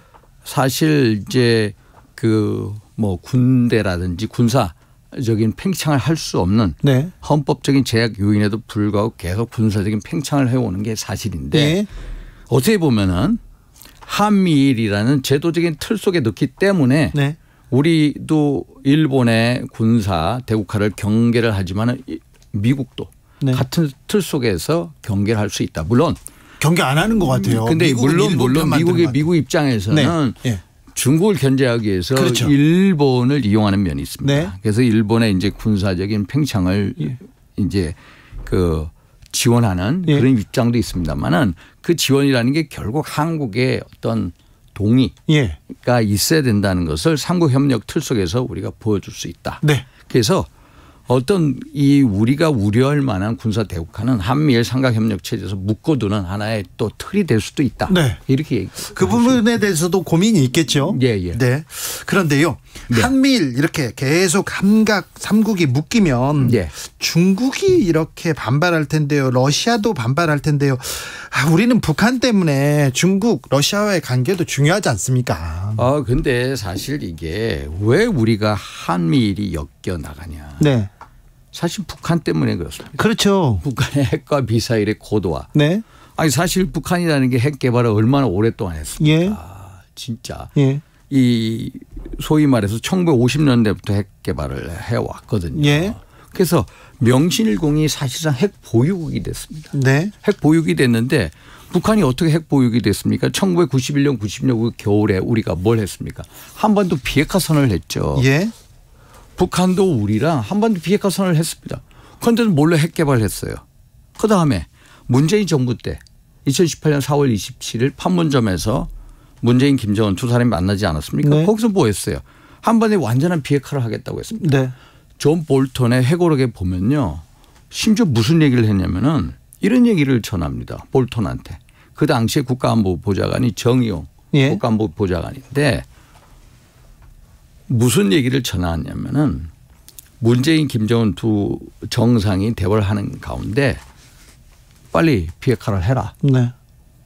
해라. 예. 라고 문재인 대통령이 얘기합니다. 네. 그랬더니 김정은이 뭐라고 얘기하면은 야 2년 내에 하겠다. 네. 2년 내에 하겠다. 네. 그랬더니 안 된다. 문재인 대통령이 거기서 1년 내에 해라. 그래서 김정은 위원장이 1년 내에 하겠다고 얘기했어. 그것을 존 볼턴한테 전언을 해 줬습니다. 예. 그런데 완전한 비핵화를 1년 안에 하겠다고 했는데 완전한 비핵화가 아니라 완전한 핵무장이 됐습니다. 북한은요.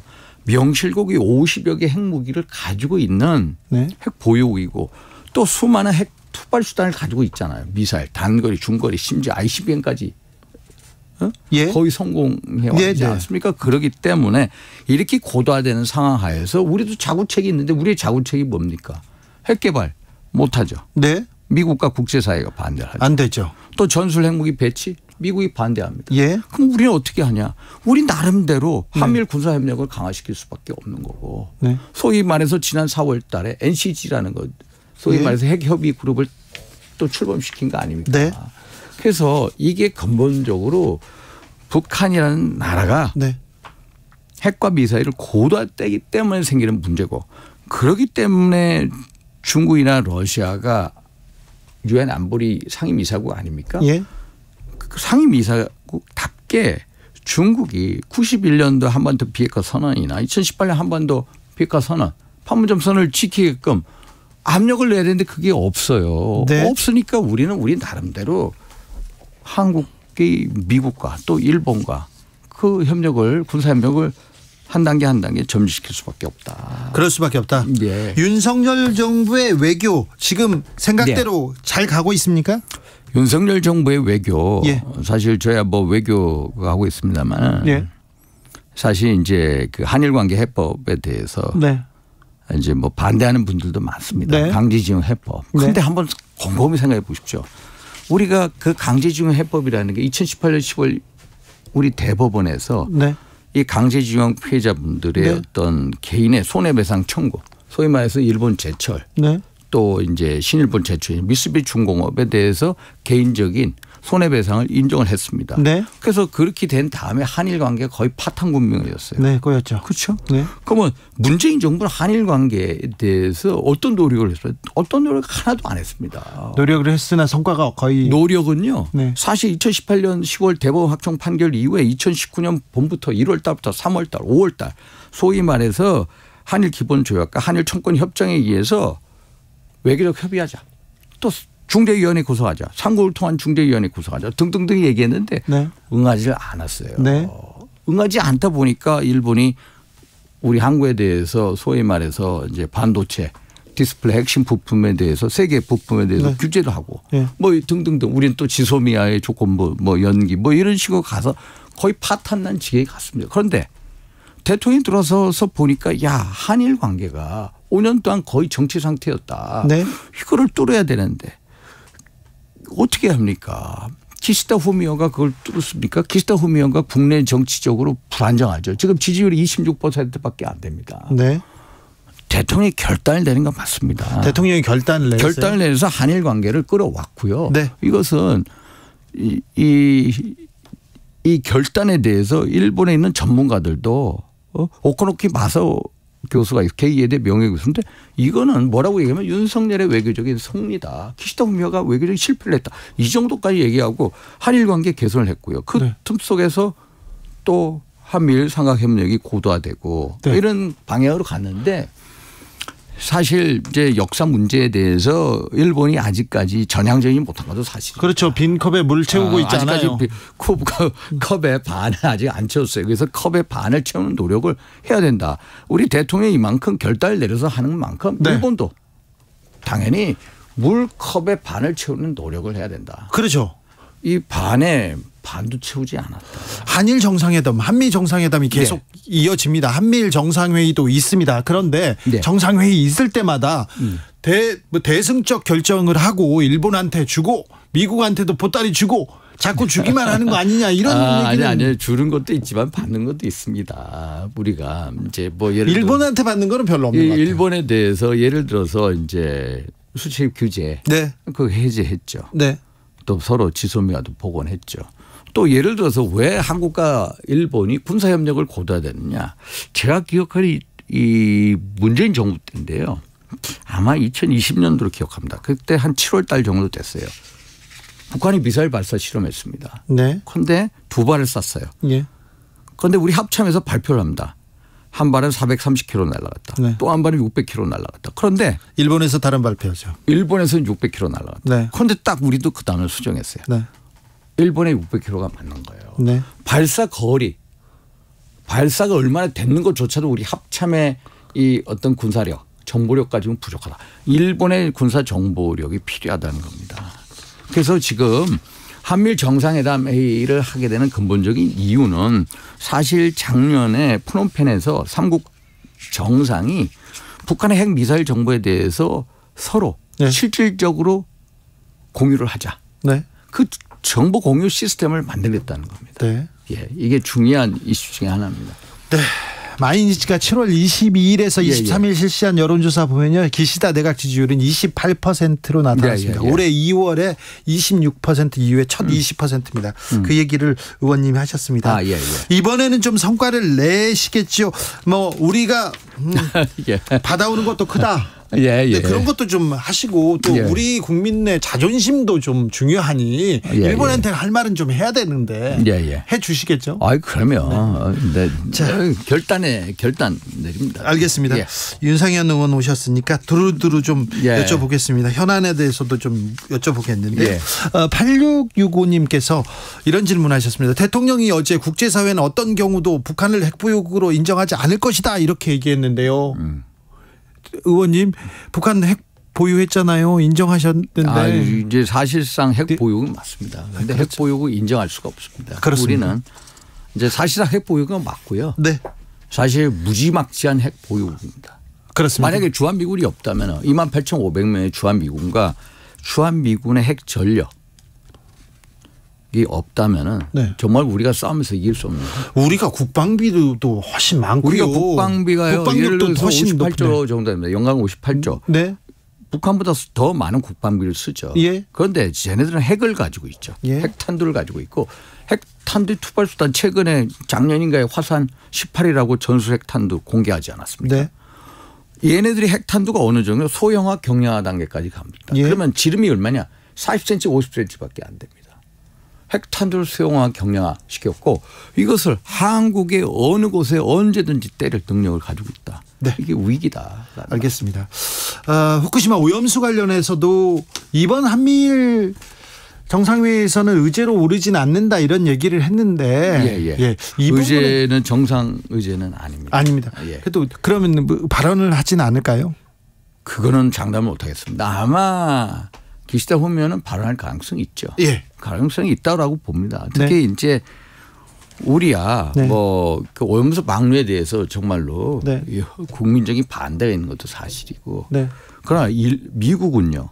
미국은 이게 이 방류가 시작되면 네. 그 쿠로시오 그 지류라는 게 어디로 먼저 가냐면은 네. 알래스카를 거쳐 캐나다, 네. 미국 서부로 갑니다. 네. 서부로 가는데 미국은 이거에 대해서 IAEA의 어떤 객관적인 과학적인 검증 절차 자체를 믿는 나라이기 때문에 이거에 대해서 전혀 아무 얘기가 없습니다. 그래서 그 기시다 우미오 입장에서는 네. 미국 정부의 입장, 한국 정부의 입장을 알기 때문에 네. 뭐 하여튼 간에 언급을 하지 않을까 이렇게 알겠습니다. 보고 있습니다. 네. 물어볼 게 많아서요. 단답형으로 대답해 주십시오, 의원님. 자, 이동관 방통위원장 후보자 청문회. 근데 증인이 없어요. 자료도 안 냈다고 하고. 예. 자료는요. 네. 제가 아까 이렇게 봤는데 네. 한상혁 전 방송통신위원장 네. 경우에는 자료가 1,500여 건이었대요. 근데 네. 여기는 자료가 무려 7,000건이에요. 세 더블이 넘대요. 네. 그런데 증인 채택이 안 됐다. 증인 채택이라는 건요. 제가 상임위에서 하지만 여야 간사 간의 합의입니다. 합의가 안 됐으면. 합의가 안 되면 그러면 여당 만약에 이게 합의가 안 되면은 이거 둘 다 간사 간 책임이지 누구 책임이라고 얘기하는 어려울 것 같습니다. 그렇습니까? 예. 청문회 어떻게 보셨어요? 이동관 후보자 지명에 대해서 어떻게 생각하십니까? 이동관 후보자 지명에 대해서 뭐 저는 뭐 여권의 논리는 이제 소위 말해서 우리는 솔직하게 이 방송이 이제 좀 기울어진 운동장인가 맞습니다. 그렇습니까? 그렇게 주신 정말 맞죠. 제가 최근에 그 보면은 저도 이제 아침에 나 뭐 이렇게 방송에 많이 나오는데만은 KBS 같은 경우에 이제 그 박성주 의원이 그런 거 조사를 말합니다. 한 50일 동안에 최근 조사한 거 보면은 예를 들어서 KBS 이제 그 최강 시사 프로 있죠. 저도 자주 나갑니다. 또 MBC 뭐 신장 뉴스 하이킥 저도 자주 나가는데 이거에 대해서 패널들 섭외했을 때 보면은 야권 성향의 패널들이 그 수치를 비교해 보면요. 14배로 나옵니다. 14배까지는 모르겠고. 하여튼 간에. 그래서 이 기울어진 운동장이고 그래서 이 기울어진 운동장을 방송 정말로 공정해야 됩니다. 그래서 공정한 방송의 정상을 위해서 그 이동관 후보자는 충분히 그럴 만한 역량이 있는 분인데 사실 말씀드린 것처럼 MBC 예를 들어서 옛날 MB 정권 시절에 소위 말해서 뭐 있지 뭐 국정원 문건, 도청 문건 이런 거에 대해서 보면. 연루됐냐 이런 거에 대해서 명확하게 야권이 이거다라고 제시를 해야 됩니다. 그 당시 어떤 소위 말해서 블랙리스트가 있다. 블랙리스트에 대해서 명단이 이렇다. 이거는 딱 청와대 이동관 작품이다. 뭐 이런 한 방이 나와야 되는 그런 건 없이 그냥 만든 거 아니냐. 그런데 본인은 뭐 본 것도 없고 보고받는 적이 없고 본인은 뭐 이제 뭐라고까지 얘기하냐면은 내가 만약에 문재인 정부 적폐에 국회 당연 들어서 할 때 지금까지 살아있는 거 보면 아닌 거 아니냐 뭐 이런데 그거는 결국은 이제 야당 의원분들의 어떤 역량으로 이제 자 청문회 지켜보겠습니다. 저희는 이동관 후보자 청문회 관련해서요. 처음에 이제 질문을 하지 않습니까? 근데 질문을 하거나 뭐 섭외를 할 때 대통령실에서도 연락해보고요. 이동관 후보자 측에 연락해보고요. 국민의힘에 연락을 해보고 정 안 되면요 민주당이 합니다. 근데 거의 국민의힘에서는 거절합니다. 바쁘시답니다. 그런 측면도 있습니다. 저희 같은 경우는 저는 불러주시면 언제든지 나옵니다. 그렇게 보시죠. 또 물어볼게요. 그런데 윤석열 정부 들어서 정치가 사라졌다. 협치 사라졌다. 대화도 없어졌다. 자 정치하시는 분으로 그거는 또 인정해야 될 것 같습니다. 사실 정치라는 거는 그 서로 테러를 열어주고 정치의 기능이 뭡니까? 국민 잘 살게 하기 위한 거. 그렇죠. 국민을 위해서 얘기해야죠. 정치가 제대로 기능을 못하는 것도 사실입니다. 그러면은 심지어 그래서 그런 얘기 하지 않습니까? 국민이 정치를 걱정한다. 국민이 정치를 걱정한다. 아니 정치인이 국민을 걱정하는데 이제 거꾸로 된 경우인데 사실 그래서 제가 이제 지난주에도 뭐 또 라이브에 나와가지고 한 얘기가 정치 보고는 결국은 정당이 해야 됩니다. 정당. 그럼 우리 당 대표, 김기현 대표, 저쪽에 이재명 대표 서로 정치를 복원시켜야 됩니다. 두 분의 다 책무입니다. 그래서 국민들한테 정치가 제대로 가고 그게 뭔가 기능을 한다라는 걸 보여줘야 되는데 이게 대화 자체가 없고. 대화 자체가 없어요. 대화 자체가 없고 예를 들어서 그래서 제가 김기현 대표님 제가 막 비판하는 거 야당 비판하는 거를 제가 좀 이제 뭐 한마디 한 거 기억하시죠? 기자님. 할 말 하시죠. 그래서 근데 저는 사실 대표하고 대변인하고는 어떤 정치의 어떤 역할이 달라야 된다라고 봅니다.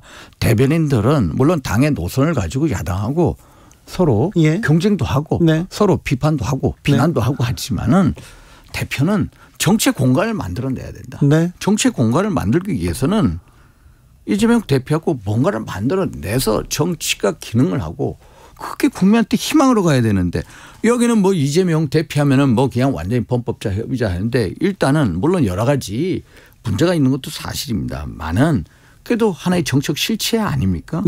일단 대법원형 확정 이전까지는 그래도 정책 실체를 인정해 서로 대화를 했으면 그런 바람입니다. 그래서 정치가 제대로 기능을 하는 그 역할은 우리 당하고 또 서로 당 대표끼리 만나고 대화도 하고 거기서 뭔가 이루어내야 된다 이런 생각입니다. 그렇죠.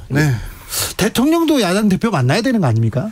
그래서 일단은 대통령은 일단 이제 좀 이 정당 여의도 정치하고 거리가 있지 않습니까? 일단 당 대표가 그 물꼬를 트야죠. 물꼬를 트고 대표가 또 대통령한테 야당 대표 같이 만납시다. 이렇게 건의도 하고 그게 자연스럽게 이루어져야 이게 정치가 기능을 한다 이렇게 알겠습니다. 근데 대통령하고 이렇게 당하고 좀 거리가 있어야 되는데 대통령실에서 당권 개입하는데 여러 증거 나옵니다. 그거는 좀 그건 어떻게 보셨어요?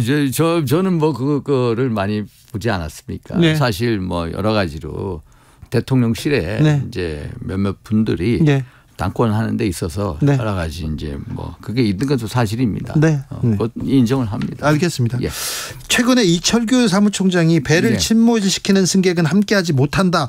이거 여권 내에서 쓴소리하는 사람들 유승민, 이준석 이분들 보고 얘기하시는 건가요? 근데 저도 그렇게 생각하는데 뭐 저를 포함해서. 근데 저는 본인 스스로가 누구를 특정인을 겨냥한 게 아니다 라고 했는데 저 같은 경우에는요. 당을 폄훼한다 모욕한다 흠집니다. 그런 생각이 없습니다. 당 대표에 대해서 이런 걸 해줬으면 그런 바람 그리고 잘못한 건 잘못했다고 해야죠. 정치 기능을 했으면 하는 그런 바람을 가지고 진정성을 얘기한 거지 폄훼하려는 게 없다. 그래서 당 지도부 당하고는 별개다라는 걸 말씀드리고요. 당을 자꾸 배에다가 하는데 사실 배가 침몰하면은요. 침몰하면 가장 먼저 죽을 사람이 수도권 의원입니다. 저 같은 사람. 영남권 의원들은요.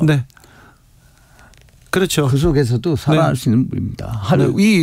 이 전장터는 어디입니까? 대격전지는 수도권입니다. 지금 당장 총선이 치러지면 수도권 판도는 어떻게 됩니까? 수도권 판도는요. 근데 이제 이 현재 민당이 여러 가지로 이재명 대표 사법 리스크 또 국회의원 20분이 관련된 이제 돈봉투고요. 또 혁신의 여러 가지 문제점, 논평화, 김은경 의원의 반 등등 여러 가지로 참 이 국민적인 여러 이제 그 비판의 대상이 되고 있는 것도 사실이고 우리도 또 여러 가지로 비판의 대상이 있는 건 사실인데 이제 지지율은 서로 왔다 갔다 합니다. 왔다 갔다 하는데 지난 21대 총선에서는 서울 경기 인천 121석인데요. 민주당이 103석을 얻었고요. 미래통합당이 16개 얻었습니다. 16개. 그런데 지금 만약에 치러진다면은 이 여론이 막 지금 엎착뒤치락 하는데 중요한 포인트가 뭐냐. 저는 몇 가지 포인트를 봅니다. 정부 견제론이 세냐 정부 지지론이 세냐. 견제론이 더 셉니다. 정부 견제론. 또 하나는 뭐냐. 대통령의 긍정적인 평가 부정적인 평가. 그 괴리가 큽니다. 20%. 지금도 부정적인 평가가 또 대표에 대한 평가. 이것도 또 그것보다 훨씬 더 큽니다. 그러면은 우리가 뭐 잘 나오는 여론조사하고 현실적인 분위기는 다르다. 이게요. ARS 여론조사하고요. 전화 면접 여론조사하고 다릅니다. 민당이 자꾸 국민적인 지탄이 대상이 되니까 민당 지지자분들이요. 전화 여론조사는 끊어버립니다. 면접조사하면 응답을 안 합니다. 샤이 보터가 있는 거고요. 그러나 누르는 거 ARS는 들어가서 찍습니다. 그래서 우리 국민의 입장에서는 ARS 여론조사가 훨씬 더 국민 총선 여론조사 갈 가능성이 있다. 그거에 대해서 대비를 해야 된다. 알겠습니다. 전문적인 얘기는 좀 뒤에서 제가 듣겠습니다. 물어볼 게 많았는데요. 시간이 끝났어요. 끝났어요? 곧 다시 오셔야 되겠습니다. 또 불러주세요. 국민의힘 윤상현 의원이었습니다. 감사합니다. 감사합니다. 정치 피로, 사건 사고로 인한 피로, 고달픈 일상에서 오는 피로. 오늘 시사하셨습니까? 경험해보세요. 들은 날과 안 들은 날의 차이. 여러분의 피로를 날려줄 저녁 한 끼 시사 추진우 라이브.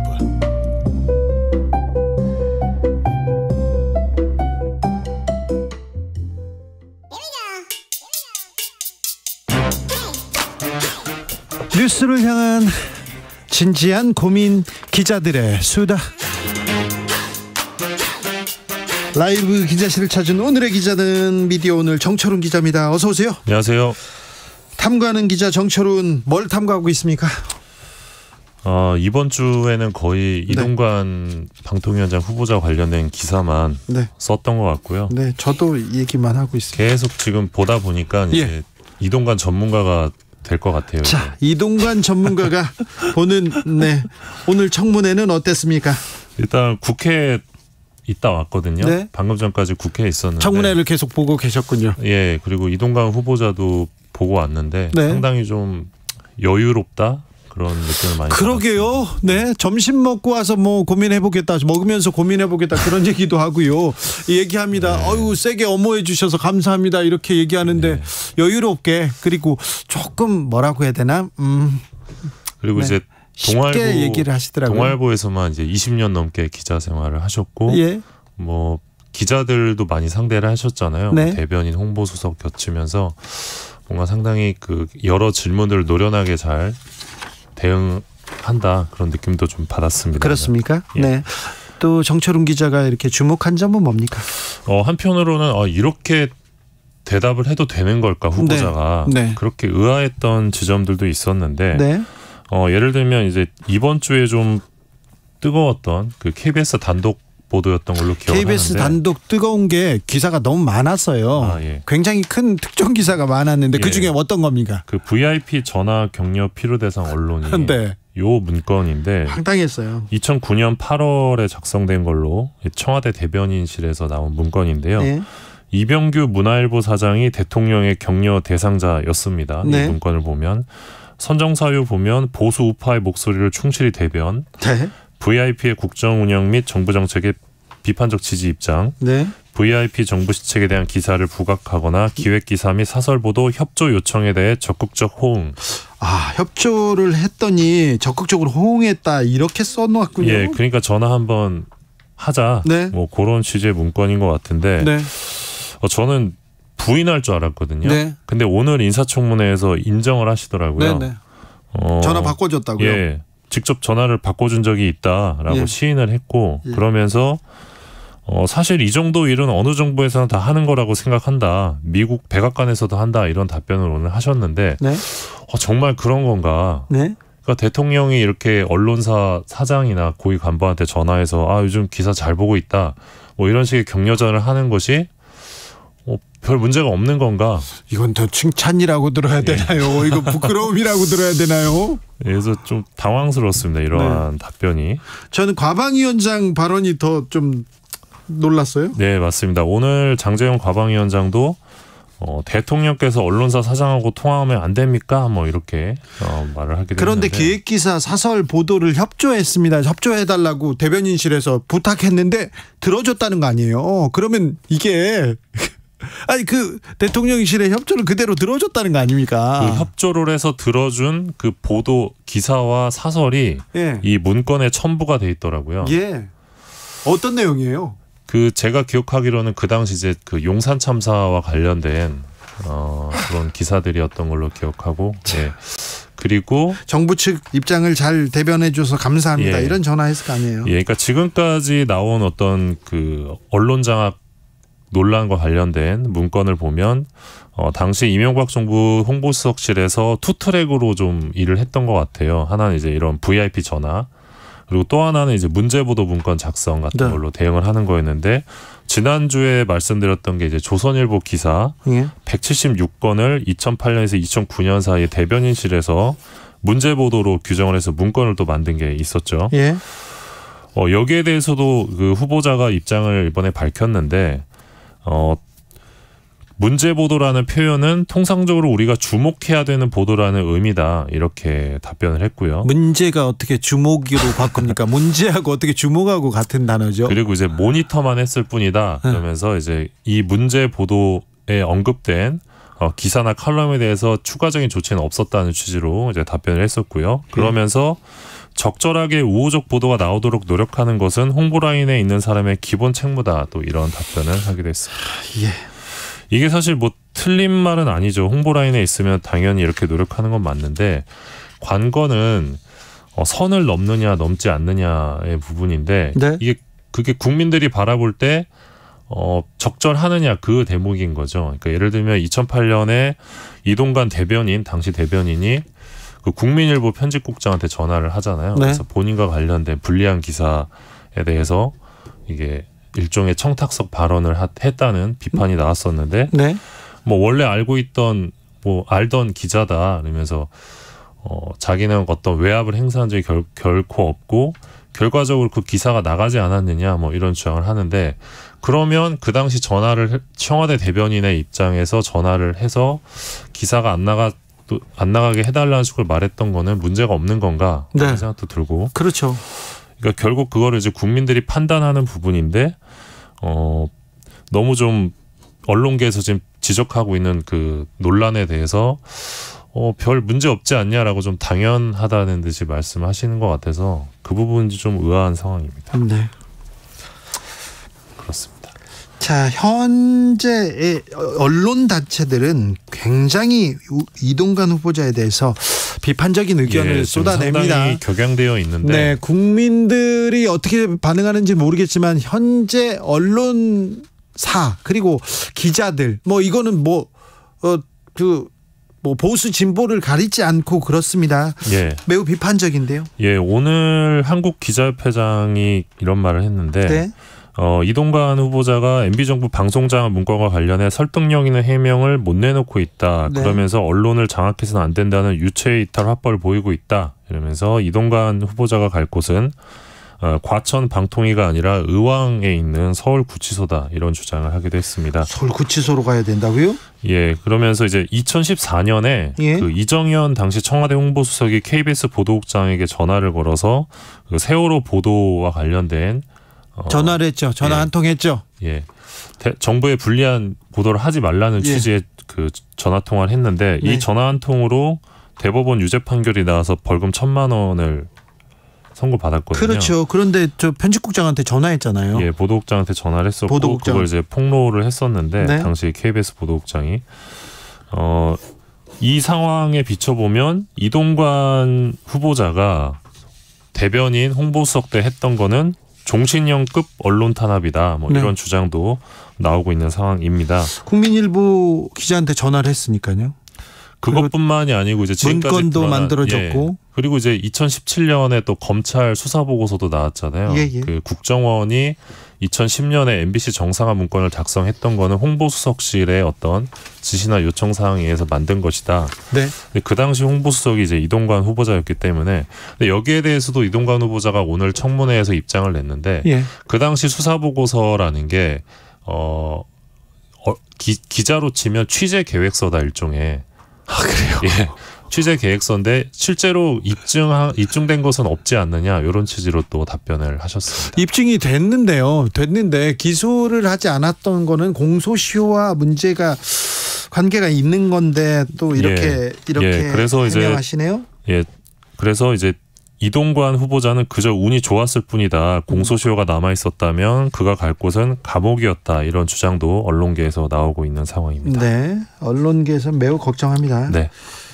그 이동관 후보자는 뭐라고 합니까? 감옥에 가야 된다는 입장에 대해서요? 네, 그런 얘기에 대해서는 얘기를 안 했었고요. 네. 특별히 입장을 들은 적은 없고요. 아까 말씀하신 것처럼 사퇴 의향이 있느냐 이런 질의가 오전에 있었는데 점심 먹으면서 생각해 보시겠다고 답변을 해서 그 답변 태도에 대해서도 그 야당 의원들의 질타가 있었습니다. 네, 점심 먹고 와가지고 그냥 얘기하고 있죠. 어모 사격 세게 해주셔서 감사합니다. 특별히 인상 깊습니다. 점심 드시고 오신 다음에 답변을 하셨거든요. 그 질의에 대해서. 그랬어요? 예, 질의 답변하셨는데 자기가 혼자 이렇게 결정할 수 있는 사안이 아니다. 예. 그리고 사퇴를 해야 되는 사안이 있으면 그때 사퇴하겠다라는 취지로 말씀하셨습니다. 사퇴할 사안이 없다는 거죠. 네. 마지막으로 만나볼 이야기는요? 예, 기자협회보가 기자들 대상으로 가장 불신하는 언론사를 조사를 했는데요. 네. 조선일보가 3년 연속 압도적인 1위를 기록했습니다. 네. 기자협회보가 2021년부터 불신하는 언론사 문항을 신설했거든요. 네. 그러니까 문항을 만들고 나서 지금 3년 연속 1위인 겁니다. 네. 조선일보의 불신도는 2021년 36.7%, 그리고 작년에는 42.2%, 올해는 43.3%로 상승세입니다. 기자들이 가장 불신하는 언론사는 그런데 가장 힘이 센 언론사로 꼽히기도 합니다. 예, 이게 되게 좀 역설적인데 영향력 있는 언론사도 같이 조사를 했습니다. 그랬더니 역시 조선일보가 3년 연속 1위였습니다. 가장 불신하지만 가장 영향력이 있는 건데 작년 응답률이 38.4%였고 올해도 36.6%였습니다. 자, 불신도 그리고 영향력 타사를 압도하네요.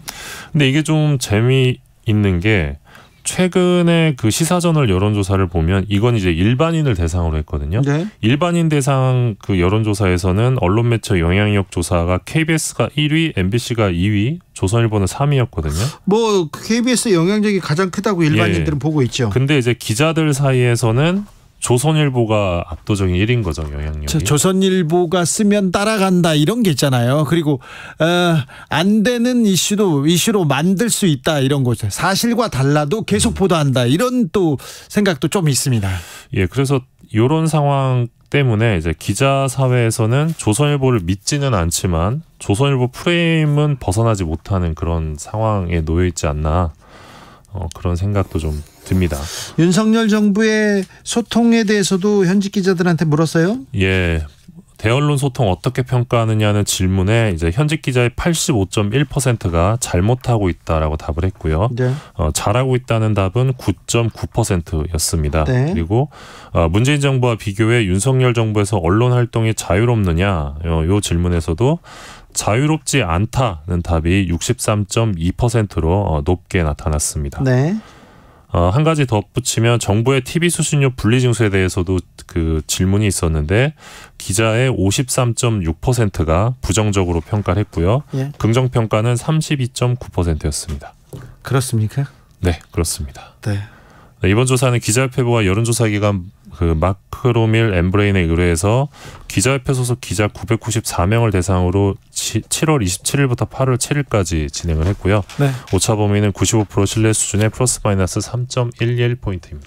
기자협회는 기자들이 소속된 협회인데 가장 크고 공신력이 있습니다. 여기는 뭐 언론 노조에 뭐 붙잡혀 있는 그런 것도 아니고요. 여기 조중동 기자들도 다 기자협회 회원입니다. 보수 진보를 가리지 않고 모든 기자들이 여기에 들어가 있습니다. 큰 언론사들은요. 그런데 그러니까 기자들은 이렇게 생각한다 이렇게 이해하시면 크게 다르지 않습니다. 이번 조사 보니까 종편 기자들도 윤석열 정부가 대언론 소통을 잘 못하고 있다는 답이 굉장히 높았습니다. 네, 종편도 여기 들어 있어요. 그러니까 보수 진보 굳이 따지지 않습니까? 그럼 보수가 훨씬 많다 이 얘기도 드립니다. 시사저널에서 1996년부터 가장 영향력 있는 언론 매체 조사를 해오고 있는데요. 한국갤럽에 의뢰해서 올해 7월 3일에서 21일까지 조사했더니 이런 결과가 나왔다 전해드립니다. 기자들의 수다 미디어 오늘 정철훈 기자와 함께했습니다. 감사합니다. 고맙습니다. 교통정보센터 다녀오겠습니다. 김민혜 씨. 네, 이 시각 교통정보입니다. 고속도로 사고 잇따르고 있습니다. 먼저 수도권 제 순환고속도로 판교에서 일산 방향, 장수 부근 2, 3차로에서 승용차 관련 사고나 처리를 하고 있고요. 평택 제천고속도로 평택 방향으로도 서안성에서 안성부기점 사이로 주춤한데요. 이 청북 부근 3차로에서 추돌 사고나 처리하면서 뒤로 정체되고 있습니다. 호남고속도로는 순천 방향으로 태인 부근 1차로에서 승용차 단독 사고나 처리를 하고 있어서 차로 변경에 주의하셔야겠고요.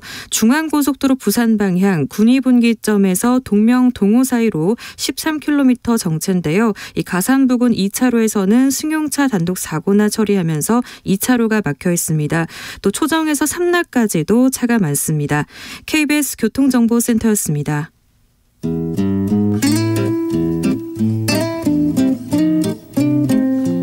영화에 막이 오르고 현실의 불은 꺼져야 합니다. 영화보다 더 영화 같은 현실 시작합니다. 라이너의 시사회.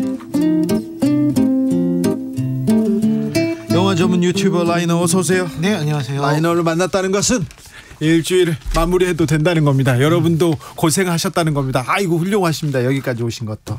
자, 라이너 어떤 얘기 해볼까요? 네, 최근에 배우들이 연출에 도전하고 그렇게 감독으로 데뷔하는 일이 많아지고 있습니다. 네, 감독을 꿈꾸는 배우들이 많습니다. 특히 이번에는 보호자라는 작품으로 정우성 배우가 감독으로 나타나서 화제가 됐는데요. 우리 정 배우가 정 감독이 됐습니다. 그렇습니다. 정우성이라고 하는 그야말로 한국 영화를 대표하는 미남 배우. 그리고 어떻게 보면 한국 영화 역사에서 정우성 씨를 빼놓고 얘기하기가 또 어렵거든요. 그런 배우가 연출에 도전한다는 점에서 화제가 되지 않을 수가 없을 것 같습니다. 네, 하정우 배우 그리고 또 이정재 배우도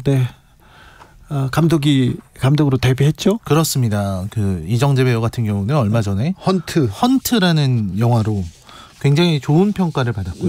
네, 그랬었는데 오늘은 그래서 정우성 감독의 보호자가 나온 기념으로 그동안 배우 출신 감독들이 어떤 성적을 내왔는지 어떤 작품들을 만들어 왔는지를 한번 살펴볼까 합니다. 네. 정우성의 보호자 잘 돼야 되는데 어찌 될지는 모르겠습니다. 아무튼 배우의 감독 변신 쉽지만은 않은 것 같아요. 네, 그렇죠. 왜냐하면 예전에는 배우와 감독의 차이가 지금보다 더 컸습니다. 그렇습니까? 아무래도 감독은 이제 스크립트를 쓰고 또 연출을 위해서 많은 걸 생각하는 사람이다 보니까 이 사람은 정말 전문적으로 영화를 만드는 사람 혹은 지식인 계급 이런 식으로 인식을 많이 했었어요. 세간의 인식이 그랬는데 반면에 배우라는 직업은 한때는 천대를 받기도 했었습니다.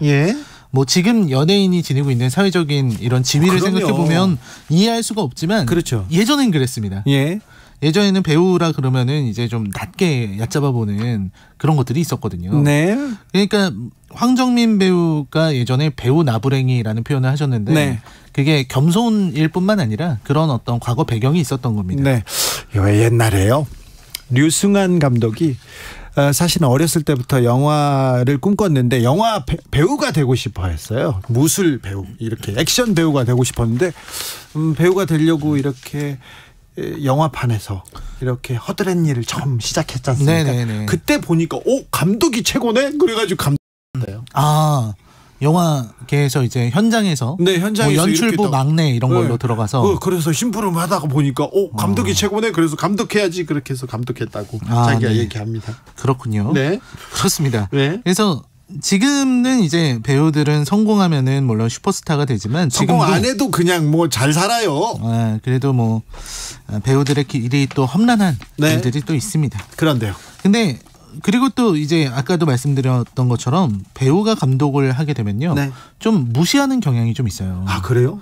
왜냐면 영화를 많이 찍고 뭐 연기도 많이 하는데 왠지 모르게 배우들은 연출을 모를 것이다. 이런 생각들을 사람들이 하는 모양입니다. 그래서 이런 어떤 전공이 아니기 때문에 연출 전공이 아니기 때문에 그런 의문을 좀 표현을 하는 거죠. 그렇게 보는 또 시각도 있어요. 그렇게 보는 평론가들도 좀 많고요. 많죠. 근데 배우들이 감독을 할 때 나올 수 있는 장점은 분명히 있습니다. 이게 뭐냐면 배우들은 많은 작품에 출연하기 때문에 우선 좋은 작품과 나쁜 작품을 두루 경험한다는 것이 장점입니다. 그래요. 그리고 이제 그 안에서 많은 연출자들, 다양한 감독들을 만나고 그들의 모습을 참고할 수 있거든요. 그렇죠. 연기하면서 나는 이렇게 갔을 텐데 이렇게 고민하겠죠. 그렇죠. 그게 이제 배우들이 지니는 장점이죠. 왜냐하면 오히려 감독으로 시작한 감독님들보다도 배우분들이 감독들에 대해서 더 많이 알고 있을 거예요. 그렇죠. 또 현장에 대해서도 더 많이 알 수도 있어요. 네, 그렇습니다. 그래서 굉장히 다양한 정보, 체험이 많다. 이런 부분이고요. 그리고 배우로서 이제 다른 배우들이 어떤 경우에 힘들어하는지, 어떻게 해야 배우들이 최선을 이끌어낼 수 있는지 이런 부분을 잘 알고 있고 또 스스로 연기를 할 수 있다는 점도 굉장한 장점이죠. 대신 단점들은 있습니다. 아무래도 화면 연출이나 이런 미장센 이런 부분에서 약하다 이런 면이 좀 있는 건 사실인데요. 근데 그런 면에서 이게 세간의 시선에 불과하다는 생각이 드는 게 바로 오늘 소개할 다른 좋은 배우들 만든 영화 때문입니다. 네. 배우가 영화를 만들었는데 배우가 감독이 됐는데 정말 명작이다 이런 작품 있습니다. 그런 감독이 있습니다. 네. 그렇습니다. 첫 번째가 바로 말이 필요 없는 클린트 이스트우드. 이분은 이제 거장이라고. 네, 거장이죠. 그 이제 감독으로서도 가장 높게 평가받는 사람이라고 해야죠. 그렇습니다. 클린트 이스트우드를 빼놓고 얘기할 수가 없는데요. 네. 한때 클린트 이스트우드는 스파게티 웨스턴 장르에 주로 출연했던. 스파게티 웨스턴이요? 네, 스파게티 웨스턴이라고 해서요. 네. 그 약간 이탈리아 사람들, 이 세르지오 레오네 같은 이런 감독들이 만든 서부 영화. 요거를 이제 스파게티 웨스턴 이렇게 부르는데 초창기 약간 비하하는 발언이지. 그렇죠. 예? 정통 서부극이 있고 따로 있고 이제 이런 어떤 이민자들, 이탈리아 이민자들이 만드는 이 서부극 장르가 있다. 이래서 스파게티 웨스턴이라 그랬는데 거기에 주인공이 이제 클린트 이스트우드였습니다. 그렇죠. 항상 서부극 하면은 떠오르는 인물이 클린트 이스트우드이기도 했고요. 그리고 이제 더티 해리 시리즈 이런 작품으로 인해서 굉장히 강력한 마초적인 이미지 요걸 가지고 있었던 배우가 클린트 이스트우드였거든요. 특정 장르에 이렇게 배우 주인공을 했지만 그래도 크게 평가받지는 못하는 그런 배우였습니다. 그런데 감독으로는 달라요. 그렇죠. 그래서 처음에는 사람들이 비웃었어요. 클린트 이스트우드가 감독하겠다. 영화 만든다 그러니까 아니 그런 이상한 이탈리안 웨스턴 무비에 나오던 사람이 무슨 영화를 알아? 이러면서 사람들이 많이 비웃었습니다. 근데 클린트 이스트우드는 그거를 완벽하게 보란 듯이 이겨낸 사람이라고 볼 수 있겠죠. 그래서 특히 최고작이라고 할 수 있는 용서받지 못한 자라든지 그랜 토리노, 밀리언 달러 베이비 이런 작품들은 그야말로 완벽한 수작이고요. 진짜 흥행도 흥행인데 작품성이 굉장히 뛰어납니다. 그렇습니까? 그리고 그 안에 담겨있는 메시지도 아주 깊고요. 밀리언 달러 베이비 같은 경우는 대중성도 좀 같이 갖추고 있어서 누가 봐도 감동을 받을 수 있는 그런 이야기죠. 특히 이제 클린트 이스트우드는 그랜 토리노 때도 그랬는데요. 이 퇴역한 참전 군인 역할을 많이 해요. 퇴역하거나 은퇴한 그런 역할을 본인이 직접 이렇게 하면서 그렇습니다. 또 감독도 합니다. 그 연출도 하고 배우도 하는데요.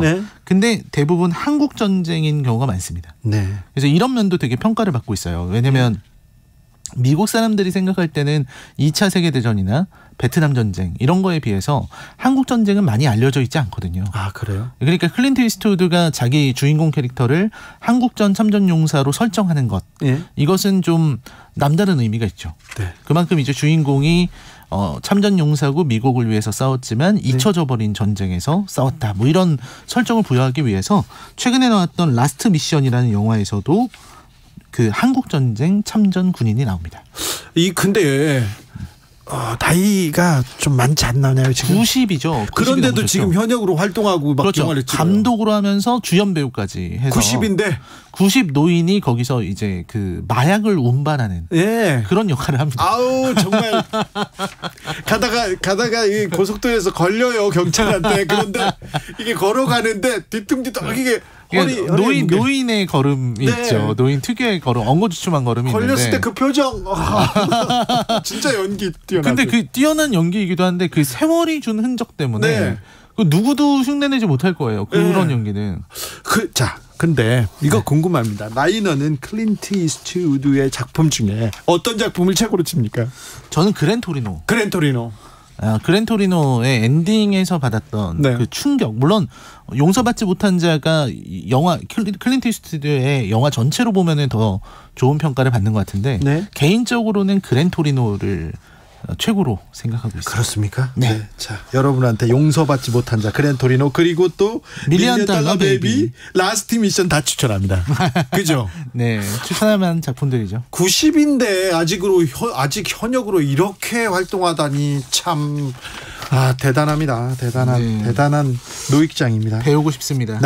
자, 국내 배우 중에 라이너가 꼽는 명감독이 있습니다. 그렇습니다. 김윤석 배우. 김윤석 첫 손가락에 뽑아요. 김윤석의 연출력 대단히 섬세하고 대단히 대가의 뭐 자질을 보인다 이렇게 얘기하는 사람도 들었어요. 그렇죠. 왜냐면 김윤석이라는 배우가 이제 연극 무대 시절 제외하면 네. 타짜의 아귀, 네. 그리고 이제 나홍진 감독의 추격자, 네. 이런 데에서 나오면서 이제 대중에게 얼굴을 알렸는데, 그렇죠. 연기력 뛰어나죠. 네, 그때부터 근데 김윤석 배우는 이 뛰어난 연기력만큼이나 연출에 일가견이 있다. 네. 그래서 연출적인 아이디어라든지 의견을 많이 내시는 걸로 알려져 있었어요. 감독하고 얘기를 많이 나누는 사람으로 또 알려져 있습니다. 그렇죠. 그런 김윤석 감독이 만든 작품이 바로 미성년이라는 영화입니다. 미성년, 이거 대형 작품은 아니었지만 말이 계속 이렇게 네. 크게 회자됩니다. 그러니까 이게 뭐 진짜 말씀하신 것처럼 막 대단히 큰 대작, 뭐 블록버스터도 아니고요. 그렇다고 뭐 엄청난 명작도 아닌데 네. 대신 메시지가 굉장히 깊고요. 예. 아까 말씀하신 것처럼 굉장히 섬세한 네. 연출이 있는 그런 작품이기도 합니다. 그래요? 특히 여기서 좋았던 게 김윤석 배우가 본인도 주연이 아니라 배우로 나오는데 네. 본인이 앞으로 나서지 않고요. 예. 다른 배우들을 이렇게 받쳐주는 그런 역할을 수행해요. 예. 그런 부분에서 이제 김윤석 배우가 아주 감독으로서도 굉장히 탁월했다. 이렇게 볼 수 있죠. 맞는 역할이 좀 세잖아요. 캐릭터가 네, 세가지고 맞아요. 자기 얘기만 할 줄 알았는데 참 섬세한 연출력 호평 받았습니다. 자, 라이너가 또 추천하고 싶은 배우 출신 감독의 영화가 또 있습니까? 일단은 하정우나 브래들리 쿠퍼도 얘기할 만한 것 같습니다. 브래들리 쿠퍼 네. 얼굴만 잘생긴 배우가 아니었어요. 그렇습니다. 정말 놀랬습니다. 네, 브래들리 쿠퍼는 뭐 제작자로도 많이 알려져 있지만 네. 본인이 이제 연출한 영화 중에서 스타 이즈 본, 레이디 가가가 예. 함께 나오는 네. 이 영화에서 정말 뭐라고 할까요? 예. 본이 마치 자신의 이야기를 들려주는 것처럼 그러니까요. 착각하게 만들 정도로 네. 뛰어난 연기를 보여주죠. 그렇죠. 연기와 이걸 연출했다니. 네, 맞습니다. 대단한 사람 아닙니까, 이분? 네, 아주 대단한 사람이죠. 그 전에 그 어떤 거예요? 결혼식. 네네. 친구랑 결혼식 그 총각 파티 갔다가 엉망이 되는 그 네. 시리즈 있었지 않습니까? 네네네. 갑자기 생각이 안 나네. 여러분 기억하시죠? 라스베가스로. 네네네. 행오버 시리즈 보면 저 사람 너무 웃기다 이렇게 생각했는데 행오버 재밌죠. 감독을 이렇게 멋지게 해낼지는 진짜 몰랐어요. 네, 그만큼 이제 브래들리 쿠퍼가 영화의 배우뿐만이 아니라 네. 제작자나 혹은 감독으로도 네. 굉장히 깊은 관심을 가지고 있다. 이런 인물이라고 볼 수 있겠고요. 삶에 이게 또 굴곡 그리고 좌절이 분명히 있었던 게 분명하고 이분은 마약을 실제 많이 하셨나 이거 궁금할 정도의 좀 궁금할 정도의 연기력이었어요. 훌륭했습니다. 그렇죠. 네. 정말 무슨 중독자 같았습니다. 네. 조혜숙님이 질문합니다. 감독으로 시작해가지고 배우로 도전하는 사람도 있나요? 흔치는 않은 것 같습니다. 흔치는 않은데 황병국 감독이라고 있습니다. 나의 결혼 원정기 그리고 여러 작품을 연출했는데 중간중간에 감초 연기 나오잖아요. 너무 재밌어요. 감독들이 자기 영화에 출연하고 싶어 하시는 분들이 많이 있어요. 그래요. 쿠엔틴 타란티노 같은 경우는 자기 영화에 항상 나와서 그래요? 항상 죽습니다. 죽어요? 그래서 그분은 자기가 어떻게 죽을지를 항상 고민하죠.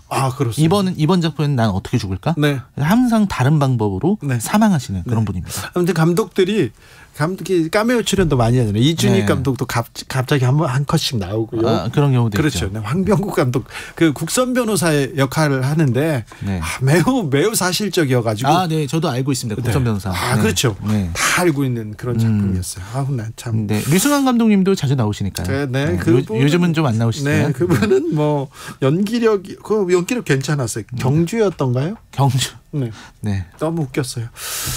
자, 오늘도 잘 배웠습니다. 배우가 만든 영화 특집 라이너 오늘도 감사합니다. 네, 고맙습니다. 어떤 영화 봐야죠, 주말에 볼만한 영화요? 네.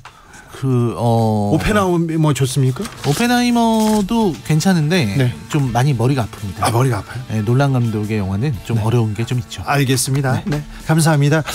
속보 말씀드립니다. 전남 담양군 호우경보 내려졌습니다. TV 라디오에 귀를 기울여서 기상 상황 좀 체크해 주세요. KBS 1라디오 같이 들으시면 됩니다. 저는 내일 오후 5시 5분에 돌아오겠습니다. 여러분, 집을 살 때 이것저것 꼼꼼히 따져